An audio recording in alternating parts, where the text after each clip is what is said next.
In the winter of 1955, a small dinner was held in a private dining room at a Manhattan restaurant whose name appeared in no public record of the evening. The guest list was short. The flowers were expensive.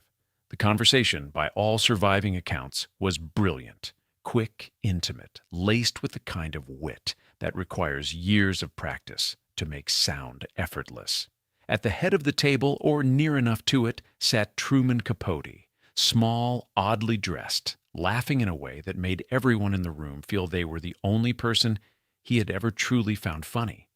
Around him sat women of extraordinary beauty and impeccable social standing, wives of industrialists and financiers, women whose names appeared in Vogue in town and country with the regularity of seasonal features. They were composed, they were radiant, they were, in almost every visible sense, exactly what they had spent their entire lives being trained to be. What the room did not show, what no photograph or column inch would capture, was how carefully each of them had arrived at that table. The cost of the seat, the years of social calculation, marital compromise, and self-erasure that had made the invitation possible in the first place. This is a story about those women, about what they built, what they endured, and what they confided to the one man they believed would never use it against them. They were wrong about that last part.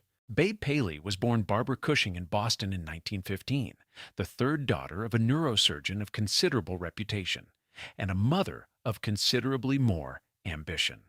Harvey Cushing was famous, genuinely, historically famous, a man whose name would eventually be attached to a medical syndrome. But it was Goga Cushing, his wife, who understood that fame alone did not open every door. Money helped, connections helped more, and daughters, if managed correctly, could be the most efficient social instrument a family possessed.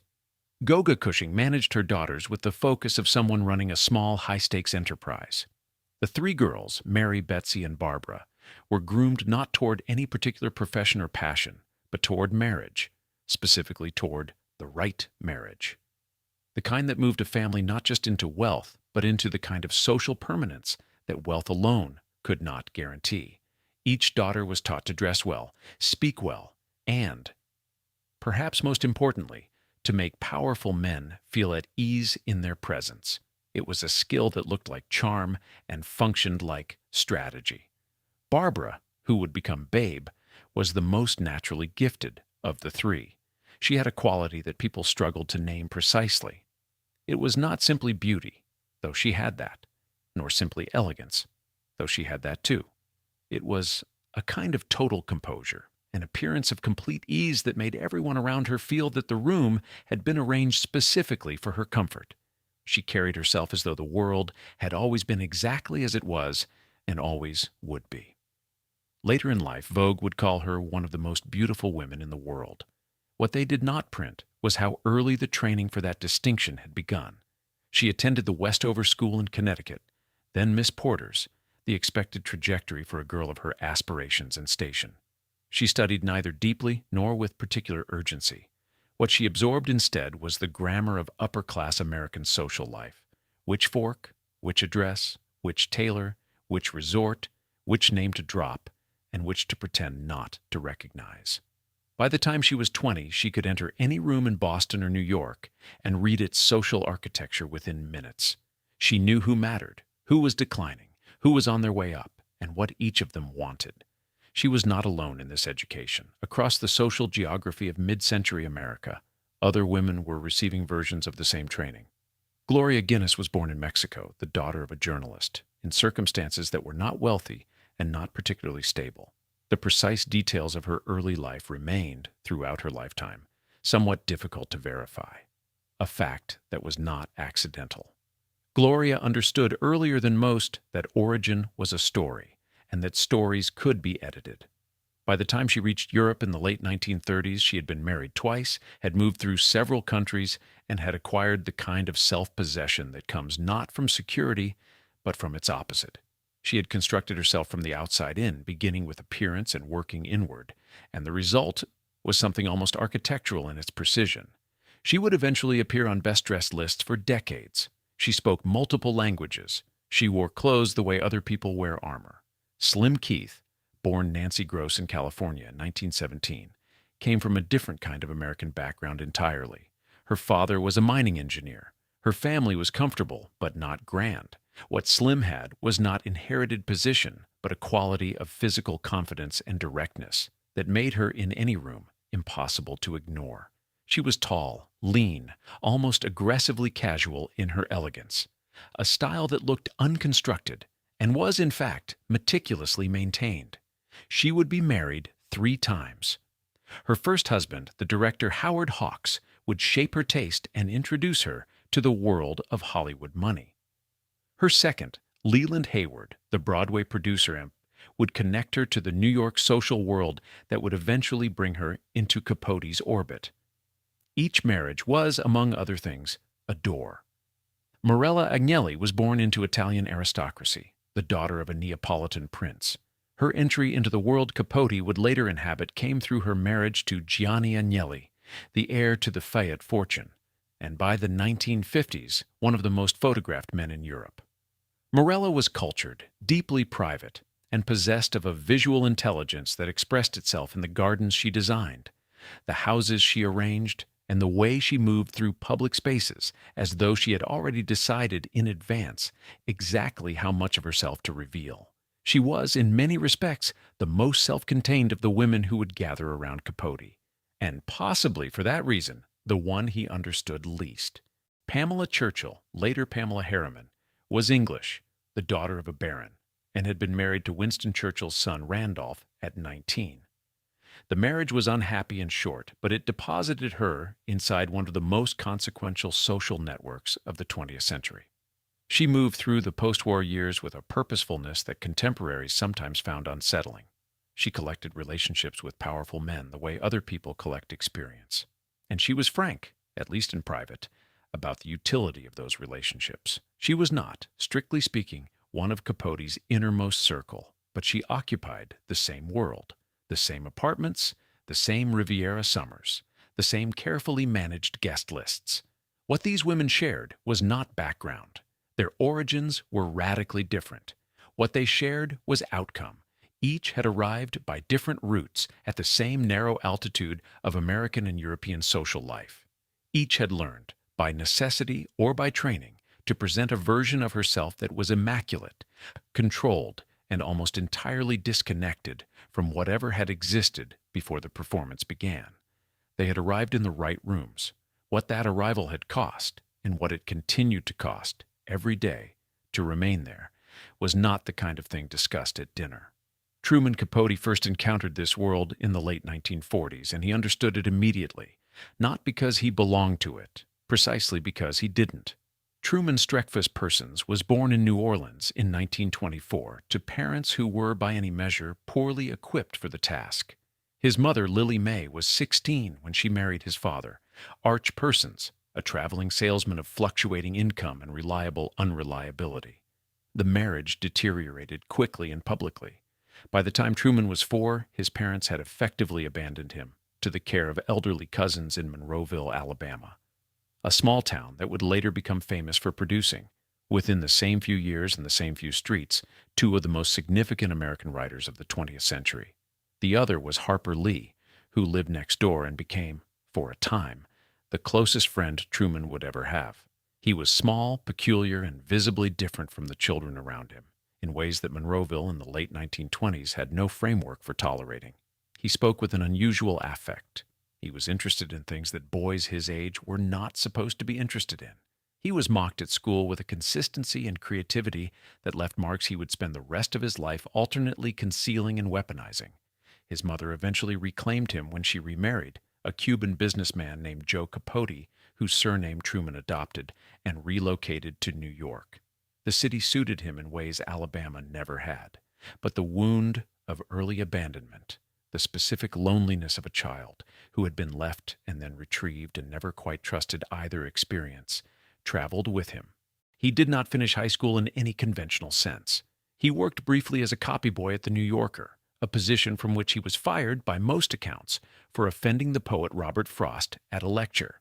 He wrote constantly, obsessively in the way that people write when writing is the only place they feel fully in control. His first major story was published when he was 17. His first novel, Other Voices, Other Rooms, appeared in 1948, when he was 23, and arrived with a photograph on the back cover. Capote reclining on a sofa, looking directly at the camera with an expression of such deliberate provocation that the image itself became a kind of manifesto. He was announcing something. The literary world, and shortly afterward the social world, paid attention. What Capote possessed, beyond genuine literary talent, was an almost supernatural capacity for intimacy. He could make a person feel, within minutes of meeting him, that he had perceived something in them that no one else had ever noticed, something true and private and worth knowing. He listened with his whole body. He remembered everything. He had the gift, rare and slightly dangerous, of making the person he was talking to feel simultaneously understood and seen, which are not always the same thing. For women who spent their days in social environments that rewarded performance over revelation, the experience of being genuinely listened to was, in some cases, overwhelming. He first entered the uppermost layer of New York society through a combination of literary celebrity and deliberate social maneuvering. His publisher, Random House, provided early introductions. His own wit did the rest. He appeared at parties, at gallery openings, at the kinds of long lunches that wealthy New Yorkers held in those years in apartments overlooking Central Park, and he made himself indispensable through the simple act of being more entertaining, more perceptive, and more interesting than almost anyone else in the room. He was also, crucially, non-threatening in the way that powerful men were threatening. He was not competing for the same positions. He was not interested in their money or their business dealings. He was interested in them, in the texture of their lives, the private grievances, the small humiliations that wealth could not smooth away. Babe Paley was among the first of the women who would become central to his life. They met in the early 1950s, introduced through overlapping social connections, and the friendship established itself with unusual speed.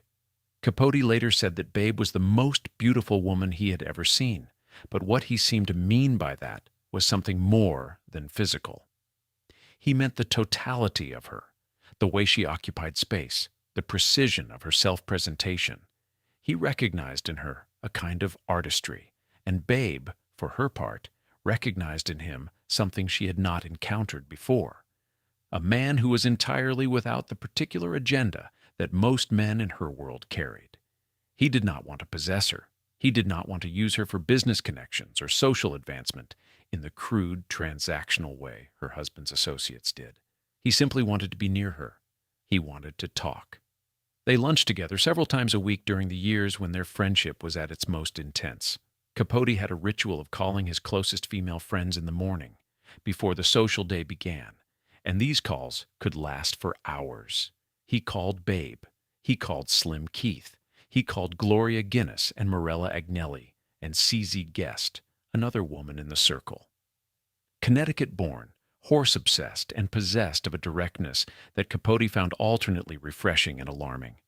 These calls were not gossip in the simple sense, though they contained gossip. They were confessional. They were the place where the careful performances of these women's lives were briefly set aside, where frustrations were named, where the gap between the life as it appeared and the life as it was actually experienced could be acknowledged without consequence. Or so the women believed.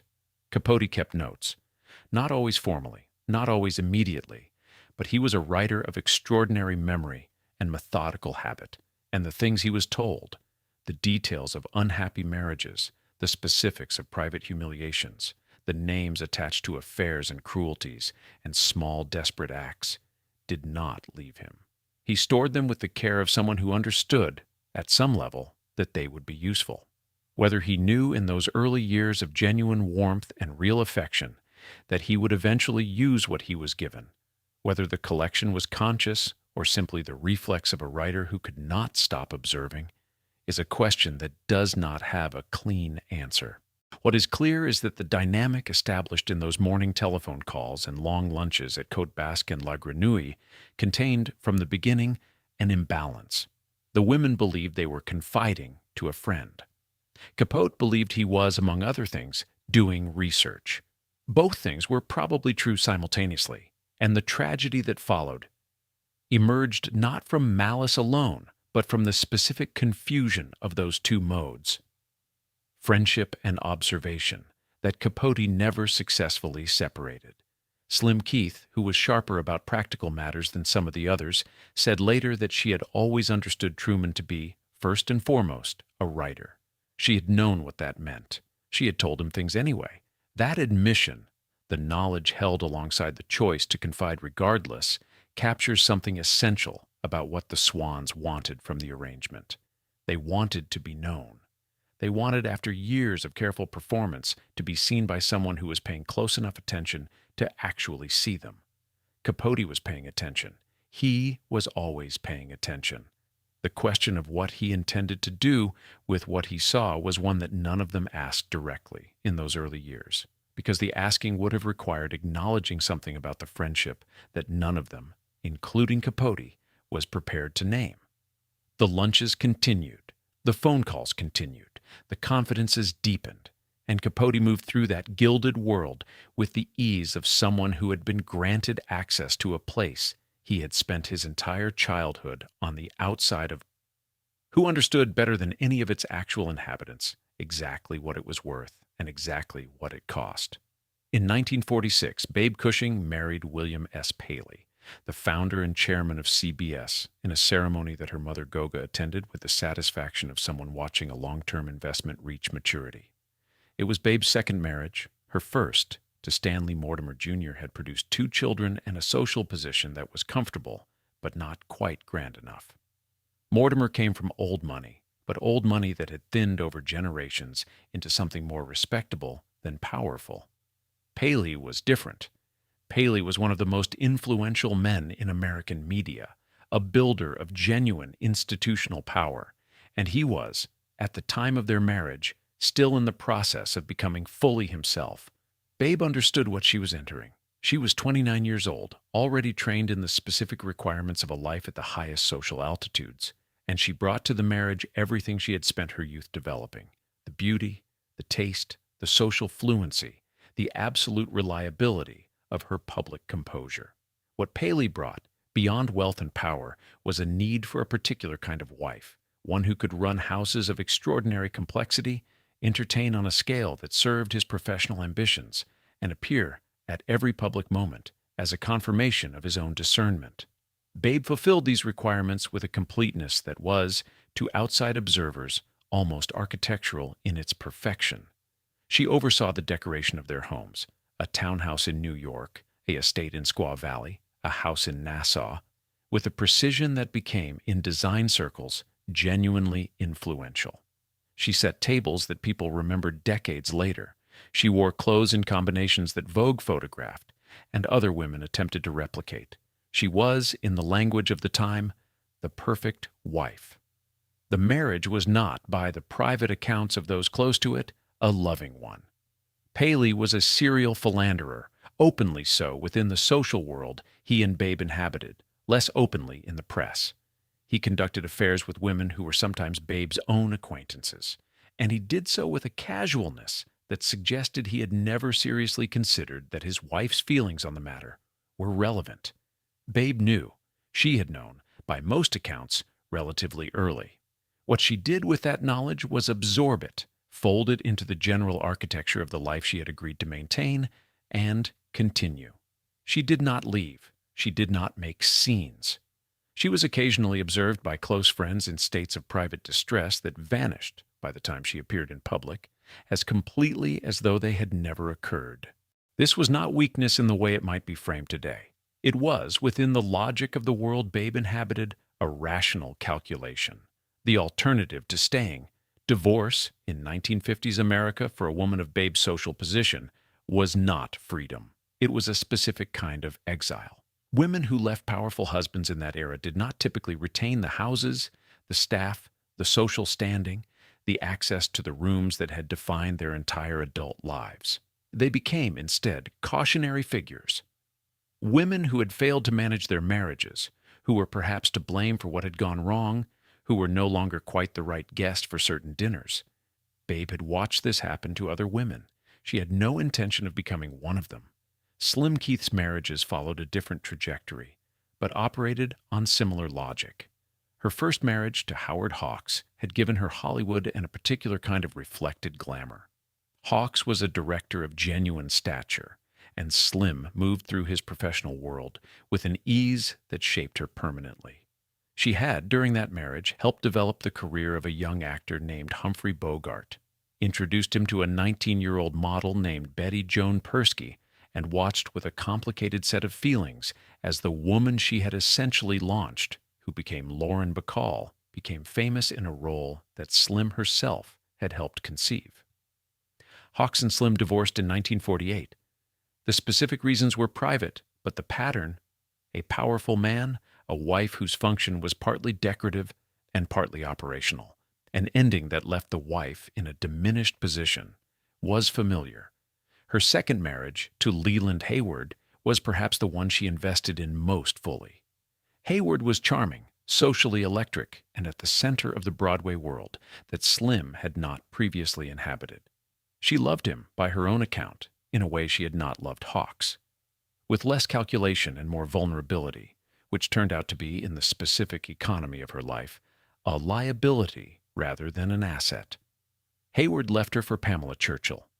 The manner of the leaving, abrupt, cold, conducted with a decisiveness that suggested the decision had been made long before it was announced, was a humiliation that Slim Keith discussed, in private, for the rest of her life. What made it worse, and what she found genuinely difficult to process, was that Pamela Churchill was a woman she knew, a woman who had been a guest in her house.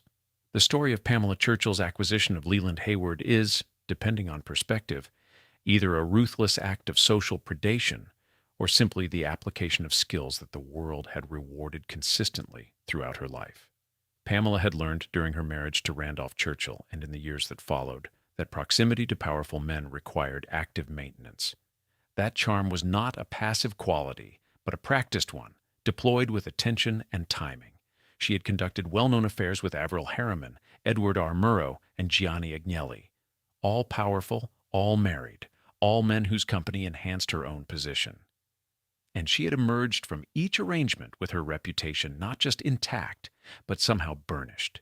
She was practical about it in a way that other women in her world found either admirable or appalling, depending on whether they were the ones whose husbands were involved.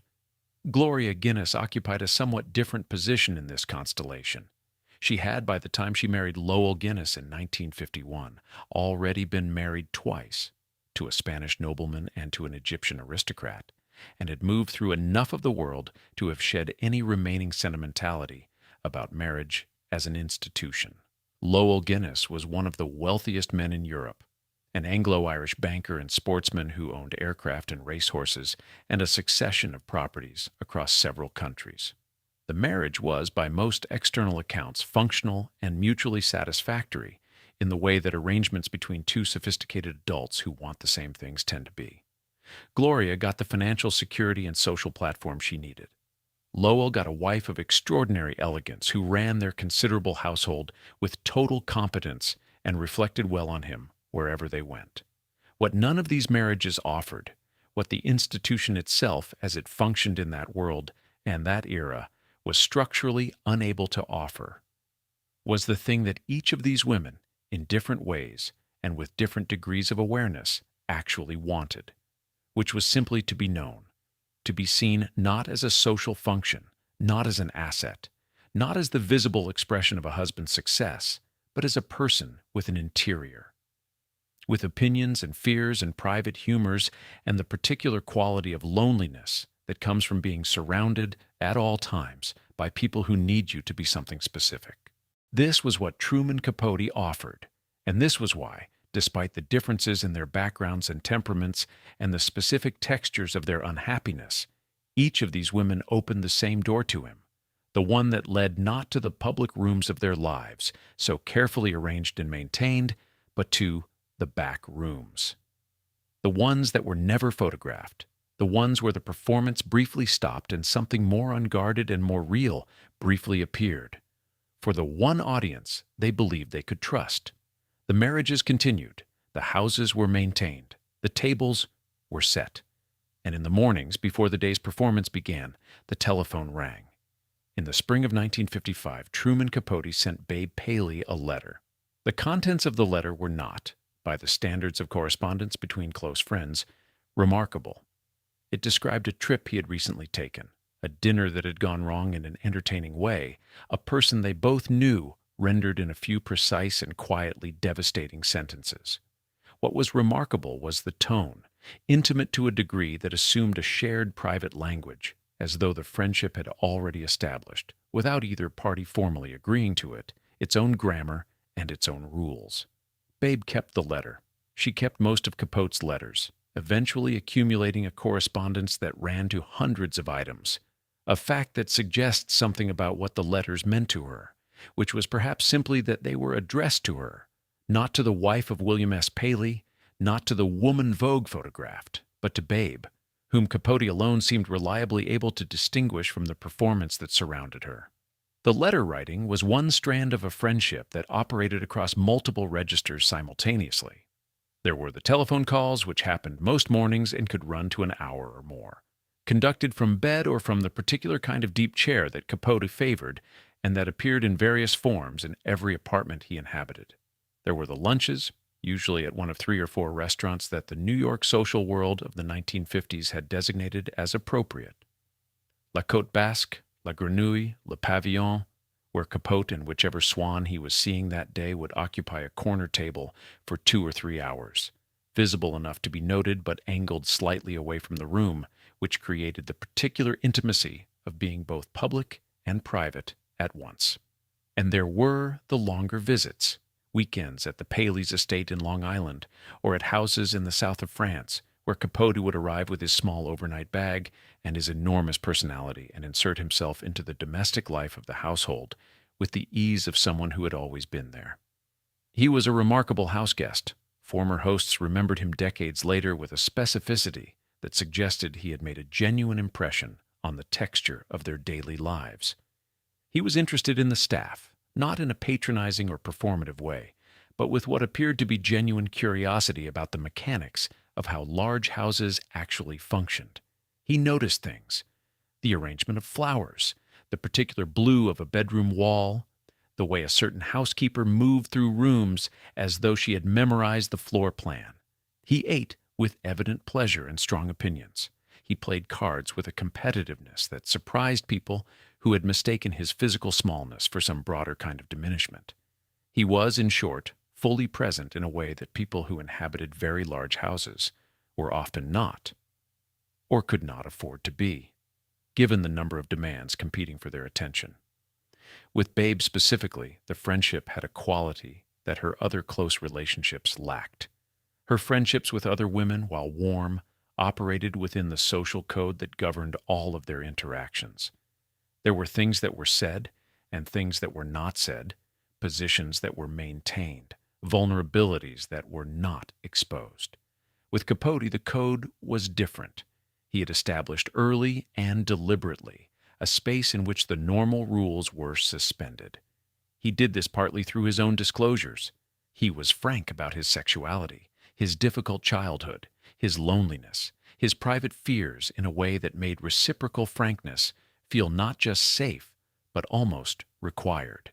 If he was going to be that honest, the unspoken logic went, then honesty was what this friendship was for. Babe told him about the affairs. Not all at once and not in a single conversation, but over the accumulated months and years of their friendship, the full picture emerged.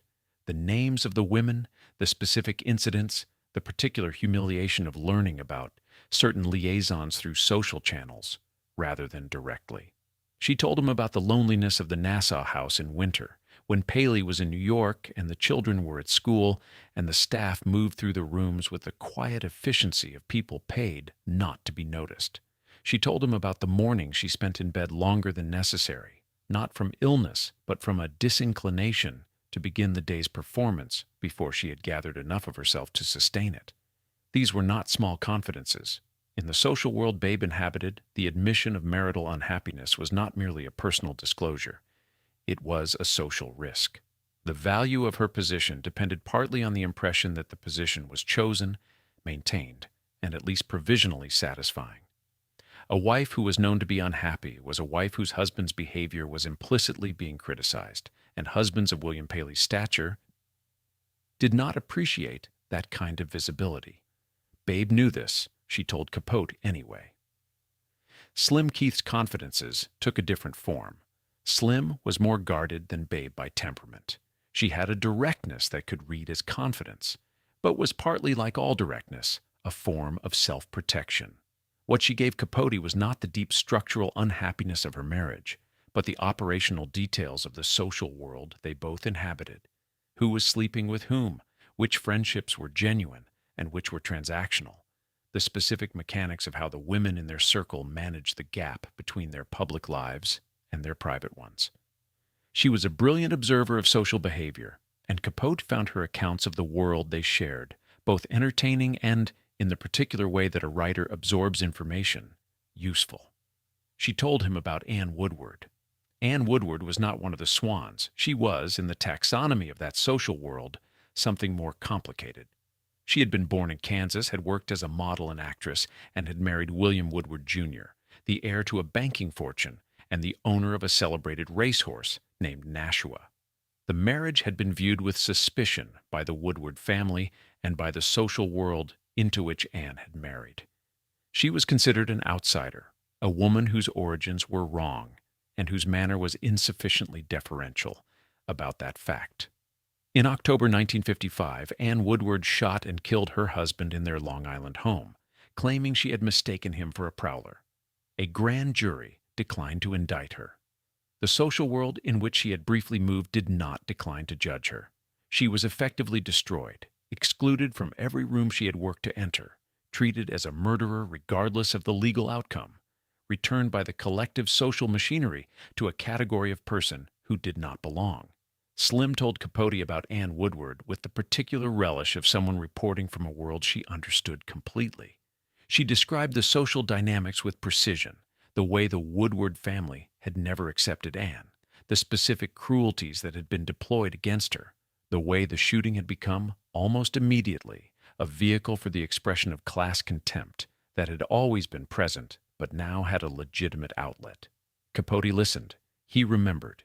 He filed. Years later, the story of Anne Woodward would appear, barely disguised, in the pages of Esquire. The character based on her would be named Anne Hopkins. The details would be specific enough that no one who knew the original story would fail to recognize the source. Anne Woodward, by then living in Europe in a self-imposed exile, read the story in 1975 and took her own life the following day. But that was later. In the mid-1950s, the conversation between Slim and Capote was simply two people who found each other entertaining, sitting in a good restaurant talking about someone they both knew. The food was excellent. The wine was properly chilled. Outside, the city continued its business, indifferent to what was being said inside. Gloria Guinness confided differently from either Babe or Slim, with more control, more deliberate selection, a quality of disclosure that always felt slightly managed, even at its most intimate. She told Capote about her origins in a version that was more candid than the one she offered the world, but still not the complete account. She told him about the specific loneliness of moving between houses, the Paris apartment, the Marbella villa, the yacht, with the efficiency of someone whose life had been arranged for maximum comfort and minimum rootedness.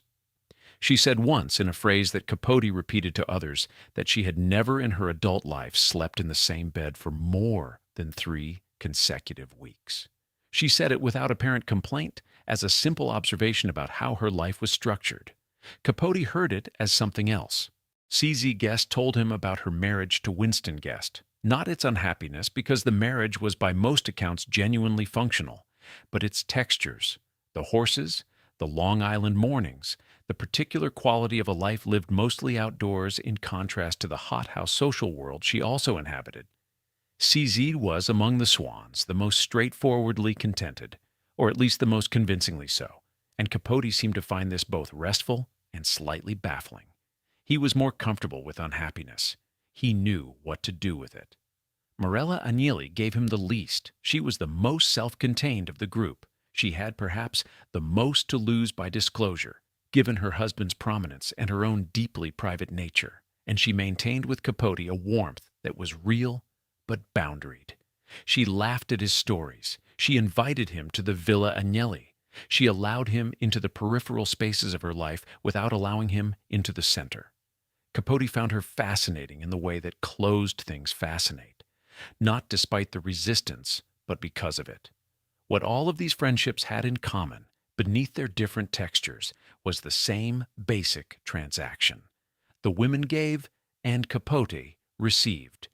He gave back warmth, attention, entertainment, and the profound relief of being genuinely seen. The exchange felt equal because what he offered was rare and real. But the ledger was not balanced. The women were spending from a finite account of private experience, and Capote was accumulating. Every morning telephone call, every long lunch, every weekend in a guest room with good linen. All of it was going somewhere. The destination was not yet visible. The women were not, in those years, looking for it. The restaurants were always good. The conversation was always brilliant. The friendships were real.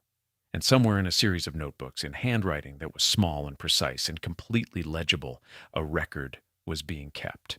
In September 1959, Vogue published a photograph of Babe Paley standing in the entrance hall of her Long Island estate. She was wearing a silk blouse in a shade of ivory that managed to be simultaneously simple and extraordinary, and she was looking slightly away from the camera toward something outside the frame, in a way that suggested the photograph had caught her in a moment of private thought rather than posed stillness. The hall behind her was immaculate. The flowers on the console table, white architectural, arranged with a precision that looked uncontrived, had been placed there by Babe herself that morning before the photographer arrived. The overall impression was of effortlessness. The reality was approximately 6 hours of preparation, 3 conversations with staff about lighting and furniture placement, and a change of blouses that had been decided and reversed twice before the final selection. Babe did not mention any of this. She never mentioned it. The gap between the image and its production was, in her understanding, exactly the point. The art was in making the labor invisible, and to discuss the labor was to dissolve the art. This was a principle she had absorbed so completely that it had ceased to feel like a discipline and had become simply the way things were. The perfect table was not the result of hours of arrangement. It simply was perfect because she had arranged it. The distinction between effort and result had collapsed somewhere in her 30s, and what remained was a standard of execution that she applied to every surface her life touched, and that she could not by that point have lowered if she had wanted to. The houses were the most visible expression of this. The Paleys maintained several: the New York townhouse on 63rd Street, the Long Island estate called Kaluna Farm, a house in Nassau, and periodic use of rented properties in Europe during the summers. Each of these required staff, management, and the kind of sustained organizational attention that constitutes in aggregate a full professional occupation. Babe oversaw all of it. She chose the fabrics and the furniture and the art that hung on the walls and the specific weight of the linen on the guest beds. She decided which roses went in which rooms and in what combination and in vessels of what height. She knew the name of every person on her staff and something substantive about their lives, their children's names, their health difficulties, the particular preferences and sensitivities that made each of them more or less suited to specific tasks. This was not warmth exactly, though it was not cold either. It was the application of the same precision she brought to everything, the right person in the right position, doing the right thing at the right time. William Paley engaged with the houses differently. He arrived. He approved or criticized. He had strong opinions about food and wine and the temperature of rooms, and these opinions were accommodated without discussion, because accommodation was simply how the domestic machinery operated. He did not know, and showed no curiosity about, the specific labor that produced the environments he inhabited. Babe had long since stopped expecting him to. What she had not stopped was the labor itself. The houses were her domain in a way that her marriage, with its infidelities and its fundamental imbalance of power, was not, and she maintained them with the intensity of someone who has invested their most authentic self in the only territory over which they have genuine control. The entertaining was an extension of the same project. The Paleys hosted frequently. Dinners for 12, lunches for 6, larger gatherings that served Paley's professional needs by assembling the right combination of network television executives, politicians, journalists, and cultural figures in rooms that Babe had arranged to make power feel like pleasure. She understood the social function of these gatherings with complete precision. Who needed to sit next to whom, which conversations would be productive and which would be combustible, how to move people through the evening in a sequence that served the intended outcome without appearing to have been designed at all. She was, in this sense, a kind of director, one whose work was invisible by definition, and whose success was measured by whether the evening felt inevitable rather than constructed. Slim Keith operated differently, but the underlying demands were comparable. Her version of the performance was less about interiors and more about self-presentation, the specific kind of American ease that she had developed into a style so complete it read as nature. She wore clothes the way athletes wear their bodies, as tools of expression rather than ornament. She moved through rooms with a physical confidence that other women in her circle, many of whom had been trained in the same schools and the same drawing rooms, found both admirable and faintly destabilizing. She was, in the language of the fashion world that tracked her closely, chic, but her chicness was of the variety that resisted definition, because it appeared to derive from indifference to the very standards it so completely met. The maintenance of this quality was not, in practice, indifferent. Slim was precise about her appearance in the way that people who appear unconstructed always are. The clothes she chose were expensive and chosen with deliberation. The physical disciplines she maintained were consistent and demanding, and the impression of ease she projected required, like all such impressions, constant upkeep.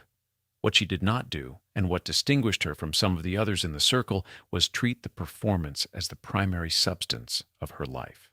She had opinions about things beyond rooms and clothes. She read.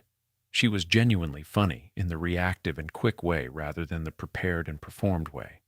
But the social world she inhabited rewarded the performance above everything else, and so the performance remained, by necessity, primary. Gloria Guinness carried the performance to a register that the others, by and large, did not attempt.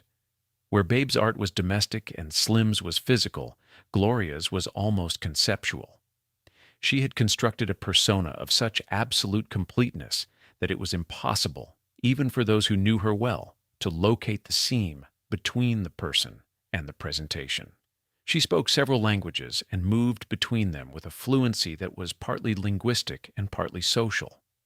She was a different version of herself in French than in English, and different again in Spanish, and the differences were not merely tonal, but substantive, as though each language unlocked a slightly different interior. She dressed with a severity that was its own form of excess. Less was always more in her aesthetic, but the less was chosen with such precision that it communicated unmistakably the cost of the restraint, she wrote. This was less well known than her social presence, but Gloria Guinness produced journalism. Primarily for Harper's Bazaar, that was sharp and observant in ways that her social performance did not necessarily prepare readers to expect. She wrote about fashion and travel and the specific texture of lives lived at the highest altitudes of European society. And she wrote about these things with a clarity that suggested she was aware always of looking at the world from a slightly oblique angle, close enough to inhabit it fully, distant enough to see its absurdities. What she chose not to write about, at least publicly, was anything that would compromise the persona she had so carefully built. The journalism was polished, controlled, and revealed nothing about the woman who had written it. Morella Agnelli's performance was perhaps the most physically demanding of all, because it was conducted on the largest stage. As the wife of Gianni Agnelli, who was photographed by every major magazine in Europe, and whose social life was itself a kind of public spectacle, Morella existed in a degree of visibility that most of the other Swans did not face. Gianni was famously unfaithful, openly and almost programmatically so, in a manner that Italian society of the period treated as a simple condition of being Gianni Agnelli, the way one might treat the weather. Morella was expected to absorb this without visible reaction, to appear at public events beside him with the serenity of someone for whom the question had never arisen. and to maintain across the properties and the social schedules and the requirements of a life conducted at that scale, a standard of grace that made the whole arrangement appear not merely tolerable, but aesthetically correct. She gardened. This was not incidental. Morella's gardens, at the Villa Agnelli in Turin, at their properties in other parts of Italy, eventually at a property in Morocco, were extraordinary, and the time and knowledge she brought to them was serious rather than decorative. She trained in garden design and studied with a rigor that suggested the gardens were not a hobby, but a refuge, a place where the work had a different relationship to result than it did in the social sphere, where effort and outcome were directly and honestly connected, where the thing she made was genuinely hers. The gardens could not be unfaithful. They could not perform on her behalf. They grew or they did not, and the reason was comprehensible and under her control. What connected all of these performances, the houses, the clothes, the social management, the gardens, was the question of what they were for, beyond their immediate functions. Each of these women had been trained, from girlhood, to understand excellence in domestic and social arts as a primary form of feminine achievement. And each had taken that training and developed it to a degree that went beyond mere compliance. They were genuinely skilled. The houses were genuinely beautiful. The entertaining was genuinely memorable. The style was genuinely influential. But skill deployed in the service of someone else's life, in the maintenance of a husband's social world, in the production of environments that reflected well on a man who largely took them for granted, had a particular quality of expenditure to it. The effort was real. The achievement was real. The invisibility of both, to the people whose lives they most directly served, was equally real. Babe Paley was photographed in Vogue 11 times between 1950 and 1960. In none of the photographs is William Paley present. The houses are beautiful. The clothes are extraordinary. The flowers are perfect. And in almost every image, Babe is looking slightly away from the camera towards something outside the frame, in a direction the photograph cannot follow. In the autumn of 1961, Babe Paley checked into a private medical facility in Connecticut for what her social secretary described, to the small number of people who inquired, as a period of rest. She had been experiencing in the months preceding the admission a set of symptoms that her personal physician had initially attributed to exhaustion, a diagnosis that was both medically imprecise and socially convenient. Since exhaustion was the kind of thing that happened to people who worked very hard at important things and therefore carried no stigma, what was actually happening was more complicated. Babe had been sleeping badly for months. She had lost weight in a way that her friends noticed and commented on, with the particular careful brightness of people who are worried but do not want to say so directly. She had been seen, on at least 2 occasions, leaving social events earlier than expected. Not dramatically, not in a way that created scenes, but with a quietness that was itself unusual, since Babe's departures were normally managed with the same precision as her arrivals. The facility in Connecticut was discreet. It catered to a clientele for whom discretion was the primary requirement, and it provided, along with whatever medical or psychological care it offered, the more fundamental service of removing a person from public view without attaching a visible reason to the removal. Babe was there for 3 weeks. When she returned to New York, she appeared at a dinner at the Wrightsman House on Fifth Avenue, looking precisely as she always looked, composed, beautiful, wearing something that several of the other women present would later attempt to identify and fail to source. No one asked where she had been. She did not offer. What Babe was managing, in those years, was the specific form of interior erosion that comes from maintaining a performance of contentment over a sustained period of genuine unhappiness. The infidelities had continued. Paley had conducted, through the late 1950s and into the 1960s, a series of affairs that ranged from brief to sustained, and the social world they inhabited had absorbed this information the way it absorbed most uncomfortable truths. By not discussing it directly, by rearranging the guest list slightly when necessary, by treating Babe's continued composure as something between admirable and convenient. She had by this point no real mechanism for protest. The life she lived was entirely dependent on the marriage continuing in its current form. To disrupt it was to dismantle everything: the houses, the staff, the social position, the very framework within which she had any identity at all. She drank, not obviously, not in the way that became visible at parties or created social incidents, but with a consistency that those closest to her recognized as something other than simple enjoyment. The drinking was an evening phenomenon primarily, a way of crossing the threshold between the managed performance of the day and whatever the night required, which was usually the continued presence of William Paley, whose company she had long since ceased to experience as comfort. The alcohol did what the Connecticut facility had temporarily done. It created a small private gap between Babe and the life she was required to inhabit. A few hours of slightly softened edges before the performance resumed in the morning. Slim Keith's drinking was more social and more visible, though not yet, in the early 1960s, at a level that the people around her would have described as concerning. She had, after the end of her marriage to Leland Hayward, gone through a period of genuine disorientation. Not the performed grief of a woman who understood how grief was supposed to look, but the real variety, which was messier and more persistent, and did not resolve itself according to any social schedule. She had loved Hayward. The manner of the leaving had compounded the loss in ways that were difficult to separate. The humiliation of being left for Pamela Churchill, the specific public nature of a betrayal that involved someone she had considered a friend, the abrupt removal from the social world that had organized around her marriage. She had been, as Leland Hayward's wife, a particular kind of person in a particular kind of world. Without him, the coordinates shifted. She married a third time, in 1962, to a British baron named Kenneth Keith, a financial figure of moderate prominence whose primary qualification, from the outside, appeared to be availability and a title.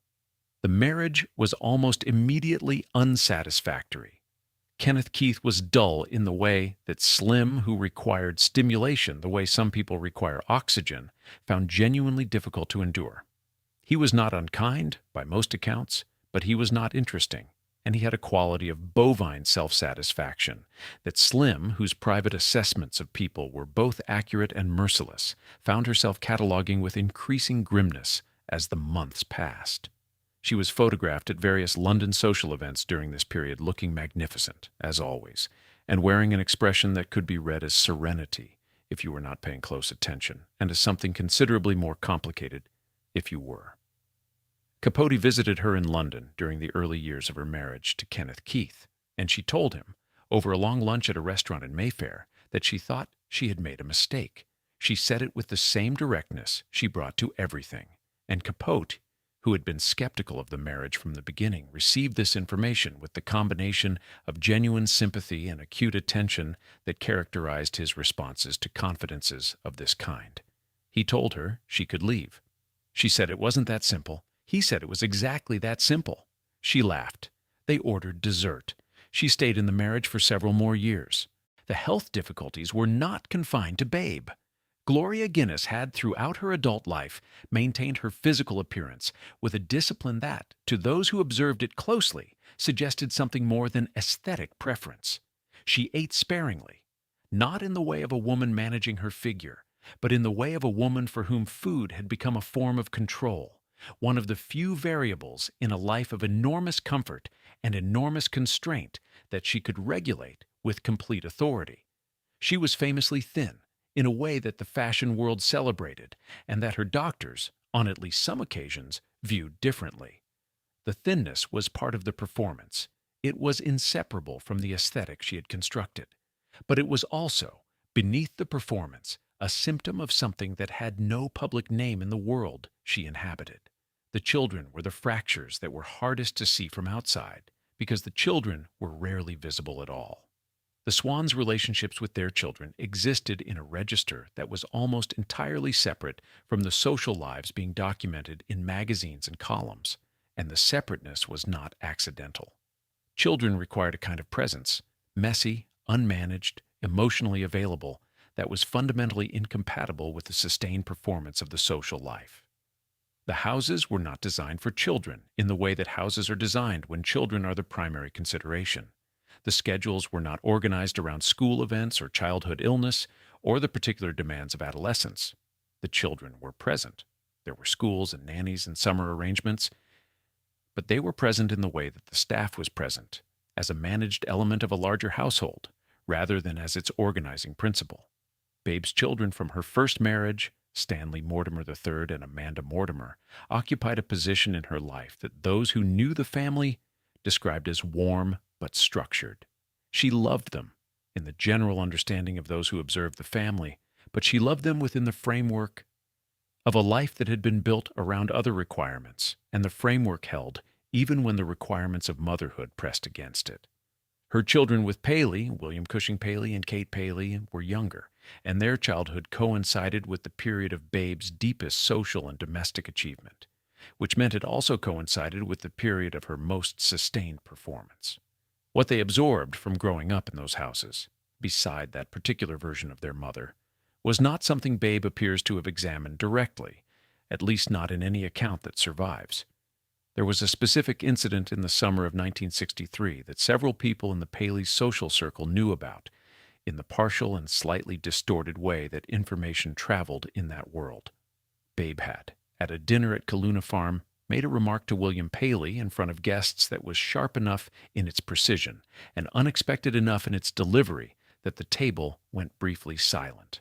The remark was about a woman, not named in any account that survives, but identifiable to those present, with whom Paley had been conducting an affair that was, by that point, well known within the social world they inhabited. Babe's remark was not loud or hysterical or dramatically accusatory. It was quiet and accurate and delivered with the same composure that she brought to everything. The table recovered. The dinner continued. Paley did not respond visibly. Afterward, in the car, he told her never to do that again. She didn't. But the remark had happened, and the people who had heard it carried it with them in the private ledger of things known about the Paley marriage, a small addition to a file that had been accumulating for years, and that the participants in the dinner, with the practiced discretion of their world, kept carefully closed. Capote heard about the dinner within a week. He had not been present, but he had sources in that world as reliable as any journalist's, and the story reached him through two separate channels, which was usually how he verified things. He called Babe the next morning, as he always did, and she told him about it herself. Not the remark specifically, but the feeling that had preceded it, the specific quality of exhaustion that had produced, after years of absolute control, a single moment of something that was not quite anger and not quite grief, but occupied the territory between them. She said she didn't know what had come over her. Capote said nothing for a moment. Then he said he thought he did know, and that he thought it had been coming for a long time. He was right, and he wrote it down.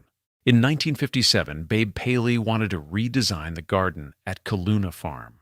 She had been thinking about it for 2 years, had accumulated reference photographs, consulted informally with a landscape architect she had met through a mutual friend, sketched rough plans in the kind of notebook she kept for domestic projects, small and cloth-covered, and filled with her precise, slanted handwriting. The project was not extravagant by the standards of what the Paleys spent in any given year. It was, in the context of their combined wealth, a modest undertaking. She presented it to William Paley in the manner she had learned, over a decade of marriage, was most likely to produce agreement. Calmly, briefly, with the costs itemized and the timeline defined, and the aesthetic outcome described in terms that connected it to his own preferences rather than hers.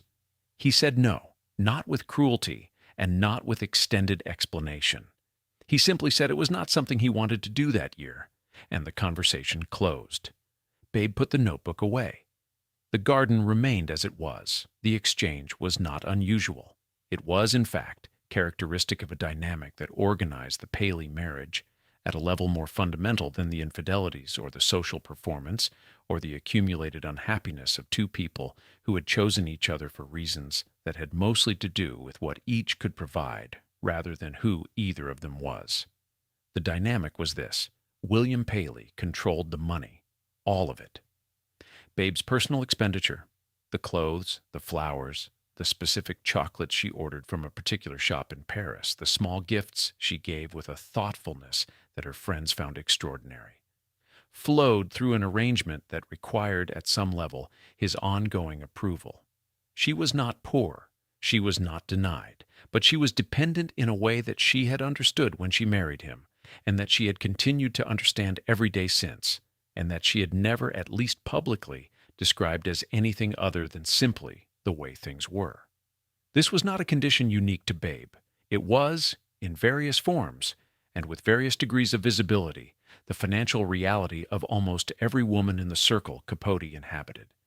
The wealth that surrounded these women, that defined their addresses and their clothes and the quality of every material surface they touched, was almost universally not theirs in any direct sense. It belonged to the husbands. The wives administered portions of it, managed households that consumed it, and expressed themselves through it in ways that were real, but ultimately conditional. The condition was the marriage. The marriage continuing was the financial arrangement. Continuing. These were not separate facts. Gloria Guinness understood this with a clarity that was, perhaps, the specific understanding of a woman who had arrived at wealth from a significant distance, and therefore retained a perspective on it that those born into comfortable circumstances sometimes lacked. She had known what it was to have nothing reliable. The early years in Mexico, the first marriages, the movement through European society in the late 1930s when she was constructing herself without a safety net. And she had arrived at Lowell Guinness's fortune with the particular attentiveness of someone who recognized exactly what it represented. It represented stability in a life that had had almost none. It represented the difference between existing at the sufferance of others and existing on a footing that was, if not independent, at least secured. What it did not represent, and what she appears to have understood without illusion, was freedom. Lowell Guinness was not a cruel man by the accounts of those who knew him, and he was not controlling in any dramatic or overt sense. But the architecture of their life together, the properties, the staff, the social calendar, the movement between houses that Gloria had once described to Capote as her permanent condition, was his architecture. He had built it, he maintained it, and he made the decisions about it with or without consultation depending on his inclination. Gloria inhabited it as a central and valued occupant, but she did not own it. The distinction was practical as well as psychological. If the marriage had ended, Gloria would have emerged with a settlement, probably a generous one, but she would have lost the platform. The houses, the staff, the social position that derived from being Lowell Guinness's wife. These were not transferable. They were the product of the marriage, and they would end with it. She did not leave. The marriage lasted until Lowell Guinness's death in 1988, by which point Gloria had been his wife for 37 years. Whether this represented contentment, calculation, or simply the absence of an alternative that seemed preferable is a question that she did not answer in any surviving account. Pamela Churchill's relationship with money was, in its way, the most naked of all the women in this world, because she was the most openly strategic about its acquisition and the least inclined to dress the strategy in the language of romance or companionship. She had emerged from her marriage to Randolph Churchill with a famous name and very little else, and she had spent the post-war years in Europe with the focused purposefulness of someone who understood that her primary resource was herself, her beauty, her charm, her capacity to make powerful men feel attended to in ways that their wives, occupied with households and children and the management of large social lives, frequently could not. Her affairs with Harriman, with Murrow, with Agnelli, with the Fiat heir Fiat Giuliani, these were not conducted at the expense of financial consideration. They were conducted within it. Gifts were given. Apartments were provided. The costs were understood on both sides, and Pamela navigated them with a practicality that the world she moved through found alternately admirable and uncomfortable to acknowledge.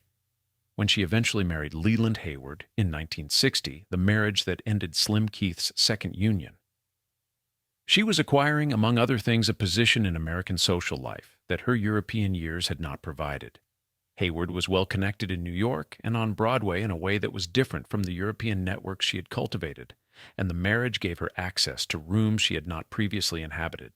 She also, by most accounts, genuinely cared for Hayward, at least in the early years, in the way that someone for whom affection and utility have always been inseparable is capable of genuine feeling. Whether that caring survived the duration of the marriage, Hayward died in 1971, his health having declined significantly in his final years, is something she did not publicly discuss in ways that left clear evidence. The financial vulnerability of these women was not, it should be said, invisible to them. They were not naive about the arrangement they lived within. Several of them had, at various points, conversations with lawyers or financial advisors about the specific terms of their marriages. What a divorce would produce, what remained in their names, what the prenuptial agreements that several of them had signed contained when examined carefully. The conversations were, by most accounts, not reassuring. The agreements had been drawn up by lawyers working for the husbands at the time of the marriages, when the women were young and the power differential was at its most extreme. What they contained in several cases was a settlement that was generous enough to appear fair and insufficient enough to preserve any real independence. Babe had no prenuptial agreement with Paley, which made her situation theoretically different and practically similar. Without a formal agreement, she was reliant in the event of divorce on the outcome of proceedings that would be governed by the legal standards of the era, standards that were not designed with the financial interests of wealthy wives in mind, and that would be navigated by attorneys whose primary loyalty was to the client who had retained them for the longest and paid them the most. Paley had retained his attorneys for a long time. He paid everyone well. Slim, after her divorce from Hayward, had received a settlement that her friends described as inadequate, given the length of the marriage and her contributions to the household's social and operational life. The contributions were real. She had managed the house, sustained the social relationships that served Hayward's professional interests, been present in the ways that wives of that era were expected to be present, but they were contributions of the kind that left no financial record, and in the absence of a financial record, they were, in the proceedings, largely invisible. She emerged from the marriage considerably less comfortable than she had been within it, and spent the following years managing a budget that required attention in a way that the years with Hayward had not. What money purchased in the lives of these women was not security in any stable sense. It purchased a standard of living that was real and in many ways extraordinary. The houses, the clothes, the restaurants, the travel, the specific quality of daily comfort that surrounds people who never have to consider cost. But the standard of living was contingent on the marriages, and the marriages were contingent on the husbands, and the husbands were contingent on nothing and no one in the same way. They had built things. They owned things. Their names were on the buildings and the corporations and the legal documents. Their wives' names were on the guest lists and the magazine covers and the social columns, which were excellent places to have your name, and which conferred in the world they all inhabited a genuine form of prestige. Prestige, as Babe Paley discovered when she put away the notebook with the garden plans in 1957, did not pay for the garden. She redesigned it 7 years later in 1964, after a conversation with Paley in which the project was approved with the same casualness with which it had previously been denied. The garden was beautiful. She had been thinking about it for 9 years by then, and every refinement of the plan that the 9 years had produced was visible in the result.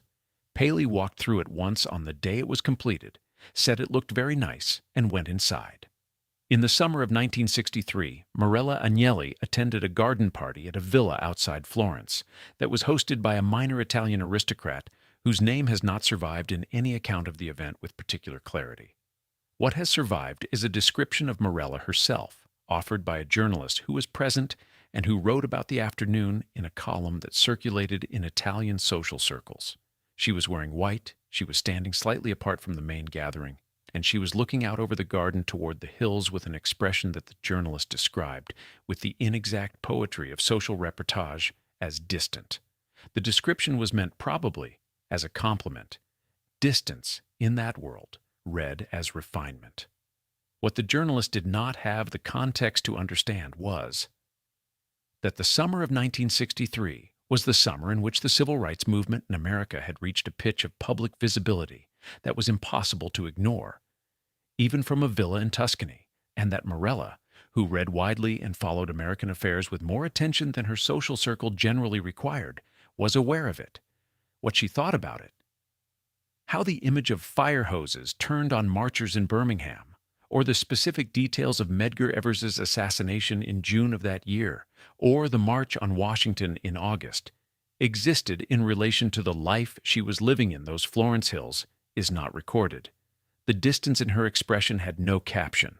This was a consistent condition of life at the altitude the Swans inhabited.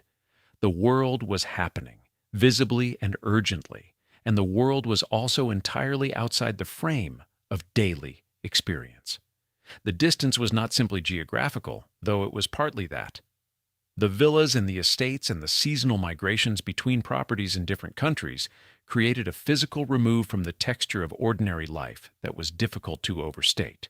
It was also structural. The life these women maintained required, as a practical matter, an enormous amount of attention directed inward, toward the houses, the staff, the social schedules, the marriages, the specific daily labor of maintaining everything at the required standard. There was simply not much room for the world outside, and the world outside had not, in any practical sense, been invited in. The Depression had not reached them, or had reached them only as an abstraction. Several of the women in Capote's circle had been young during the worst years of the 1930s, but young in households that were insulated in ways that made the Depression a piece of news rather than a lived experience. Babe had been a teenager in the Cushing household during those years, a household that was comfortable and aspiring and managed by a mother whose primary concern was the advancement of her daughters rather than any engagement with the economic catastrophe unfolding around them. The breadlines and the bank failures and the specific human cost of those years existed in newspapers that arrived at the breakfast table and were, by the time the table was cleared, gone. The family's trajectory continued. The schools, the introductions, the management toward the right marriages. The Depression was something that had happened to other people. Slim Keith was in California during the 1930s, and California had its own relationship to the Depression. The Dust Bowl migrants arriving in numbers that overwhelmed the state's capacity to absorb them, the labor camps that Steinbeck would document, the specific desperation of people who had traveled enormous distances to find that the Promised Land had not been notified of their arrival. Slim was not in those camps. She was on her way to becoming someone who moved in the circles of Hollywood money, which had its own relationship to Depression-era America. One in which the entertainment industry's survival instinct produced, among other things, the elaborate escapism that made the 1930s a golden age of American cinema, while the country outside the theaters was struggling in ways the films were specifically designed not to depict.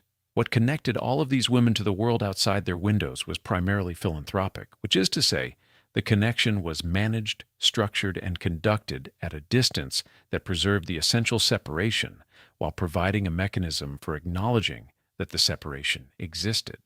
Charitable giving was not merely a social expectation at the level these women inhabited, it was a social requirement, a form of dues that purchased continued membership in a world that preferred not to examine too closely the conditions that made its own existence possible.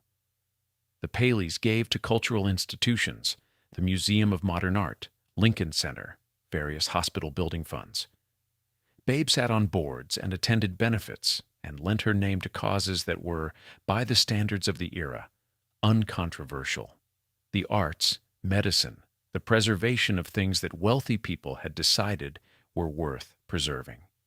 The giving was real in the sense that the amounts were real and the institutions benefited. It was also a performance in the way that everything in these women's lives was a performance, a demonstration of the correct values, conducted in the correct venues, in the company of the correct people. The benefits were social events first and charitable instruments second, organized around the same logic as every other gathering in that world. Who was present, what they wore, whether the flowers were right. The distance between the ballroom and the cause being funded was rarely closed, because closing it would have required a quality of engagement that the ballroom was not designed to support. The civil rights movement created a specific kind of difficulty for this world, because it was not a cause that could be managed at the usual distance. It was happening in America, in American cities, to American people, and it was demanding a response that was not satisfied by a benefit dinner or a name on a letterhead. Several of the women in Capote's circle navigated this difficulty by not navigating it directly, by continuing the established pattern of cultural and medical philanthropy, while the question of racial justice, which was a different order of demand, remained outside the frame. There were exceptions, and they tended to occur among the women who had come to the social world from outside it, who had, at some earlier point in their lives, inhabited a position that was less insulated, and that had left them with a slightly different relationship to the discomfort of proximity to suffering. CZ Guest, who was among the more politically conventional of the women in the circle, gave an interview in 1964 in which she expressed, with the directness that characterized her, a view of the civil rights movement that was broadly sympathetic but carefully nonspecific. She believed in equality, she said. She believed in fairness. She believed things should change. The interviewer asked if she had attended any of the marches or contributed to any of the civil rights organizations.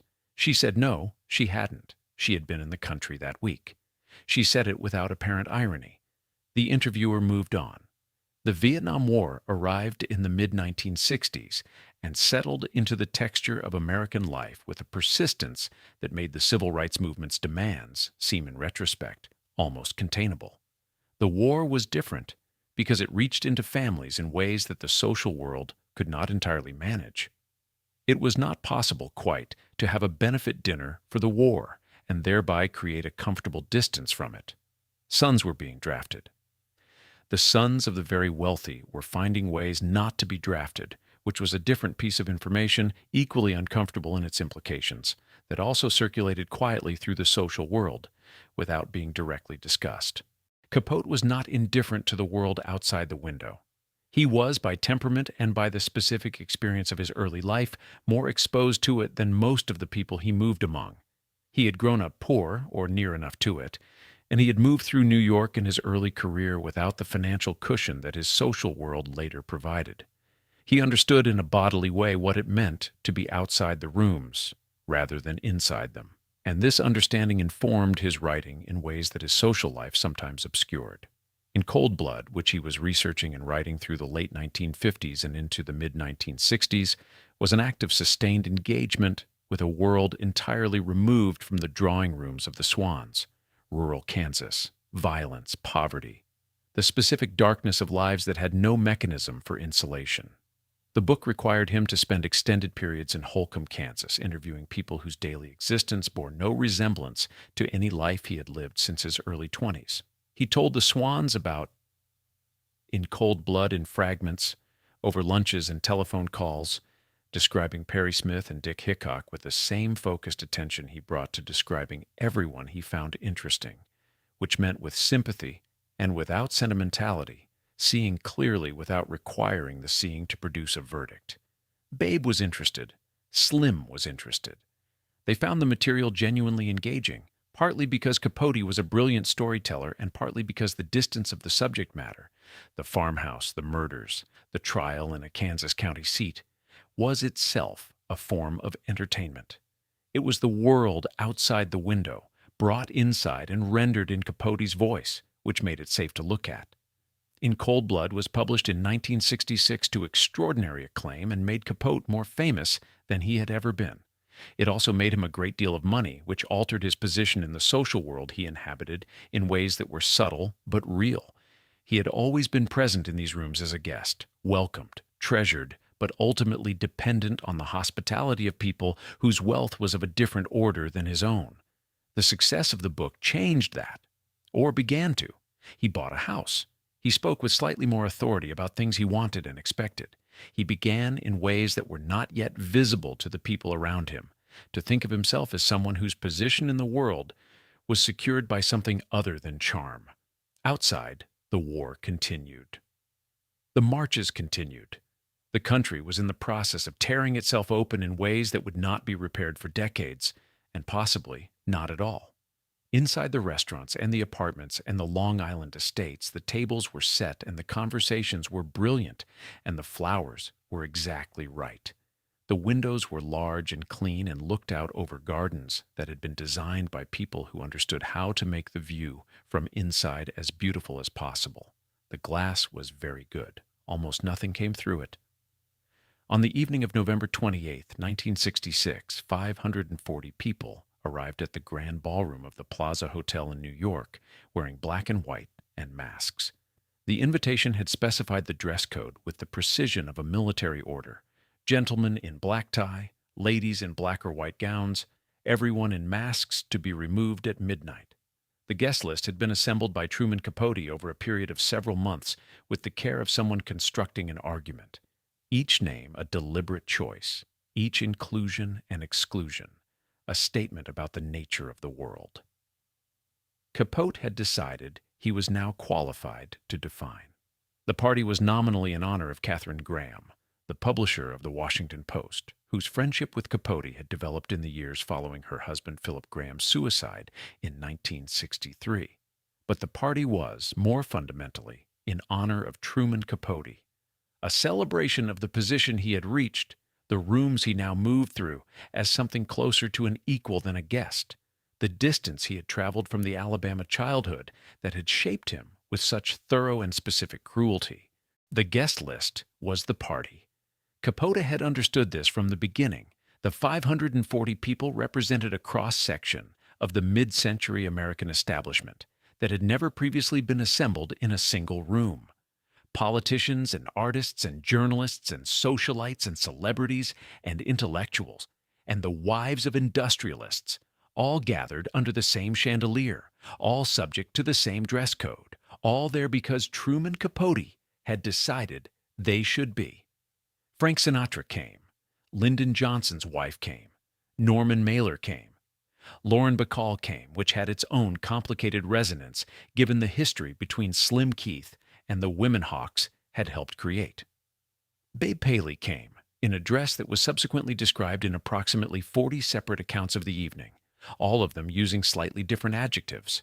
William Paley came beside her, which was itself a statement about the degree to which Capote had penetrated the inner structure of their marriage. Paley was not a man who attended other people's events out of social obligation alone. The preparation for the party had consumed Capote for months. He had written and rewritten the guest list with a focus that those close to him found slightly alarming in its intensity, removing names, adding them back, consulting with the Swans about who should be included, and more crucially, who should be left out. The exclusions were as carefully considered as the invitations. To be left off the list was a social verdict that would be understood immediately by everyone who received it, and Capote made certain exclusions with a deliberateness that suggested he was settling accounts as well as throwing a party. Several people who might reasonably have expected to be included were not. The conversations that followed, the quiet questions about why, the social maneuvering to determine whether the exclusion was final or negotiable, gave Capote a degree of power over the social world that he had never previously held, and that he appears to have found genuinely intoxicating. The Swans were central to the evening in different ways. Babe was the most visible, as she was always the most visible, moving through the ballroom with the specific quality of composed radiance that had made her a subject of documentation for 2 decades. She was 51 years old at the time of the party, and the photographs taken that evening show a woman whose beauty had not diminished so much as deepened.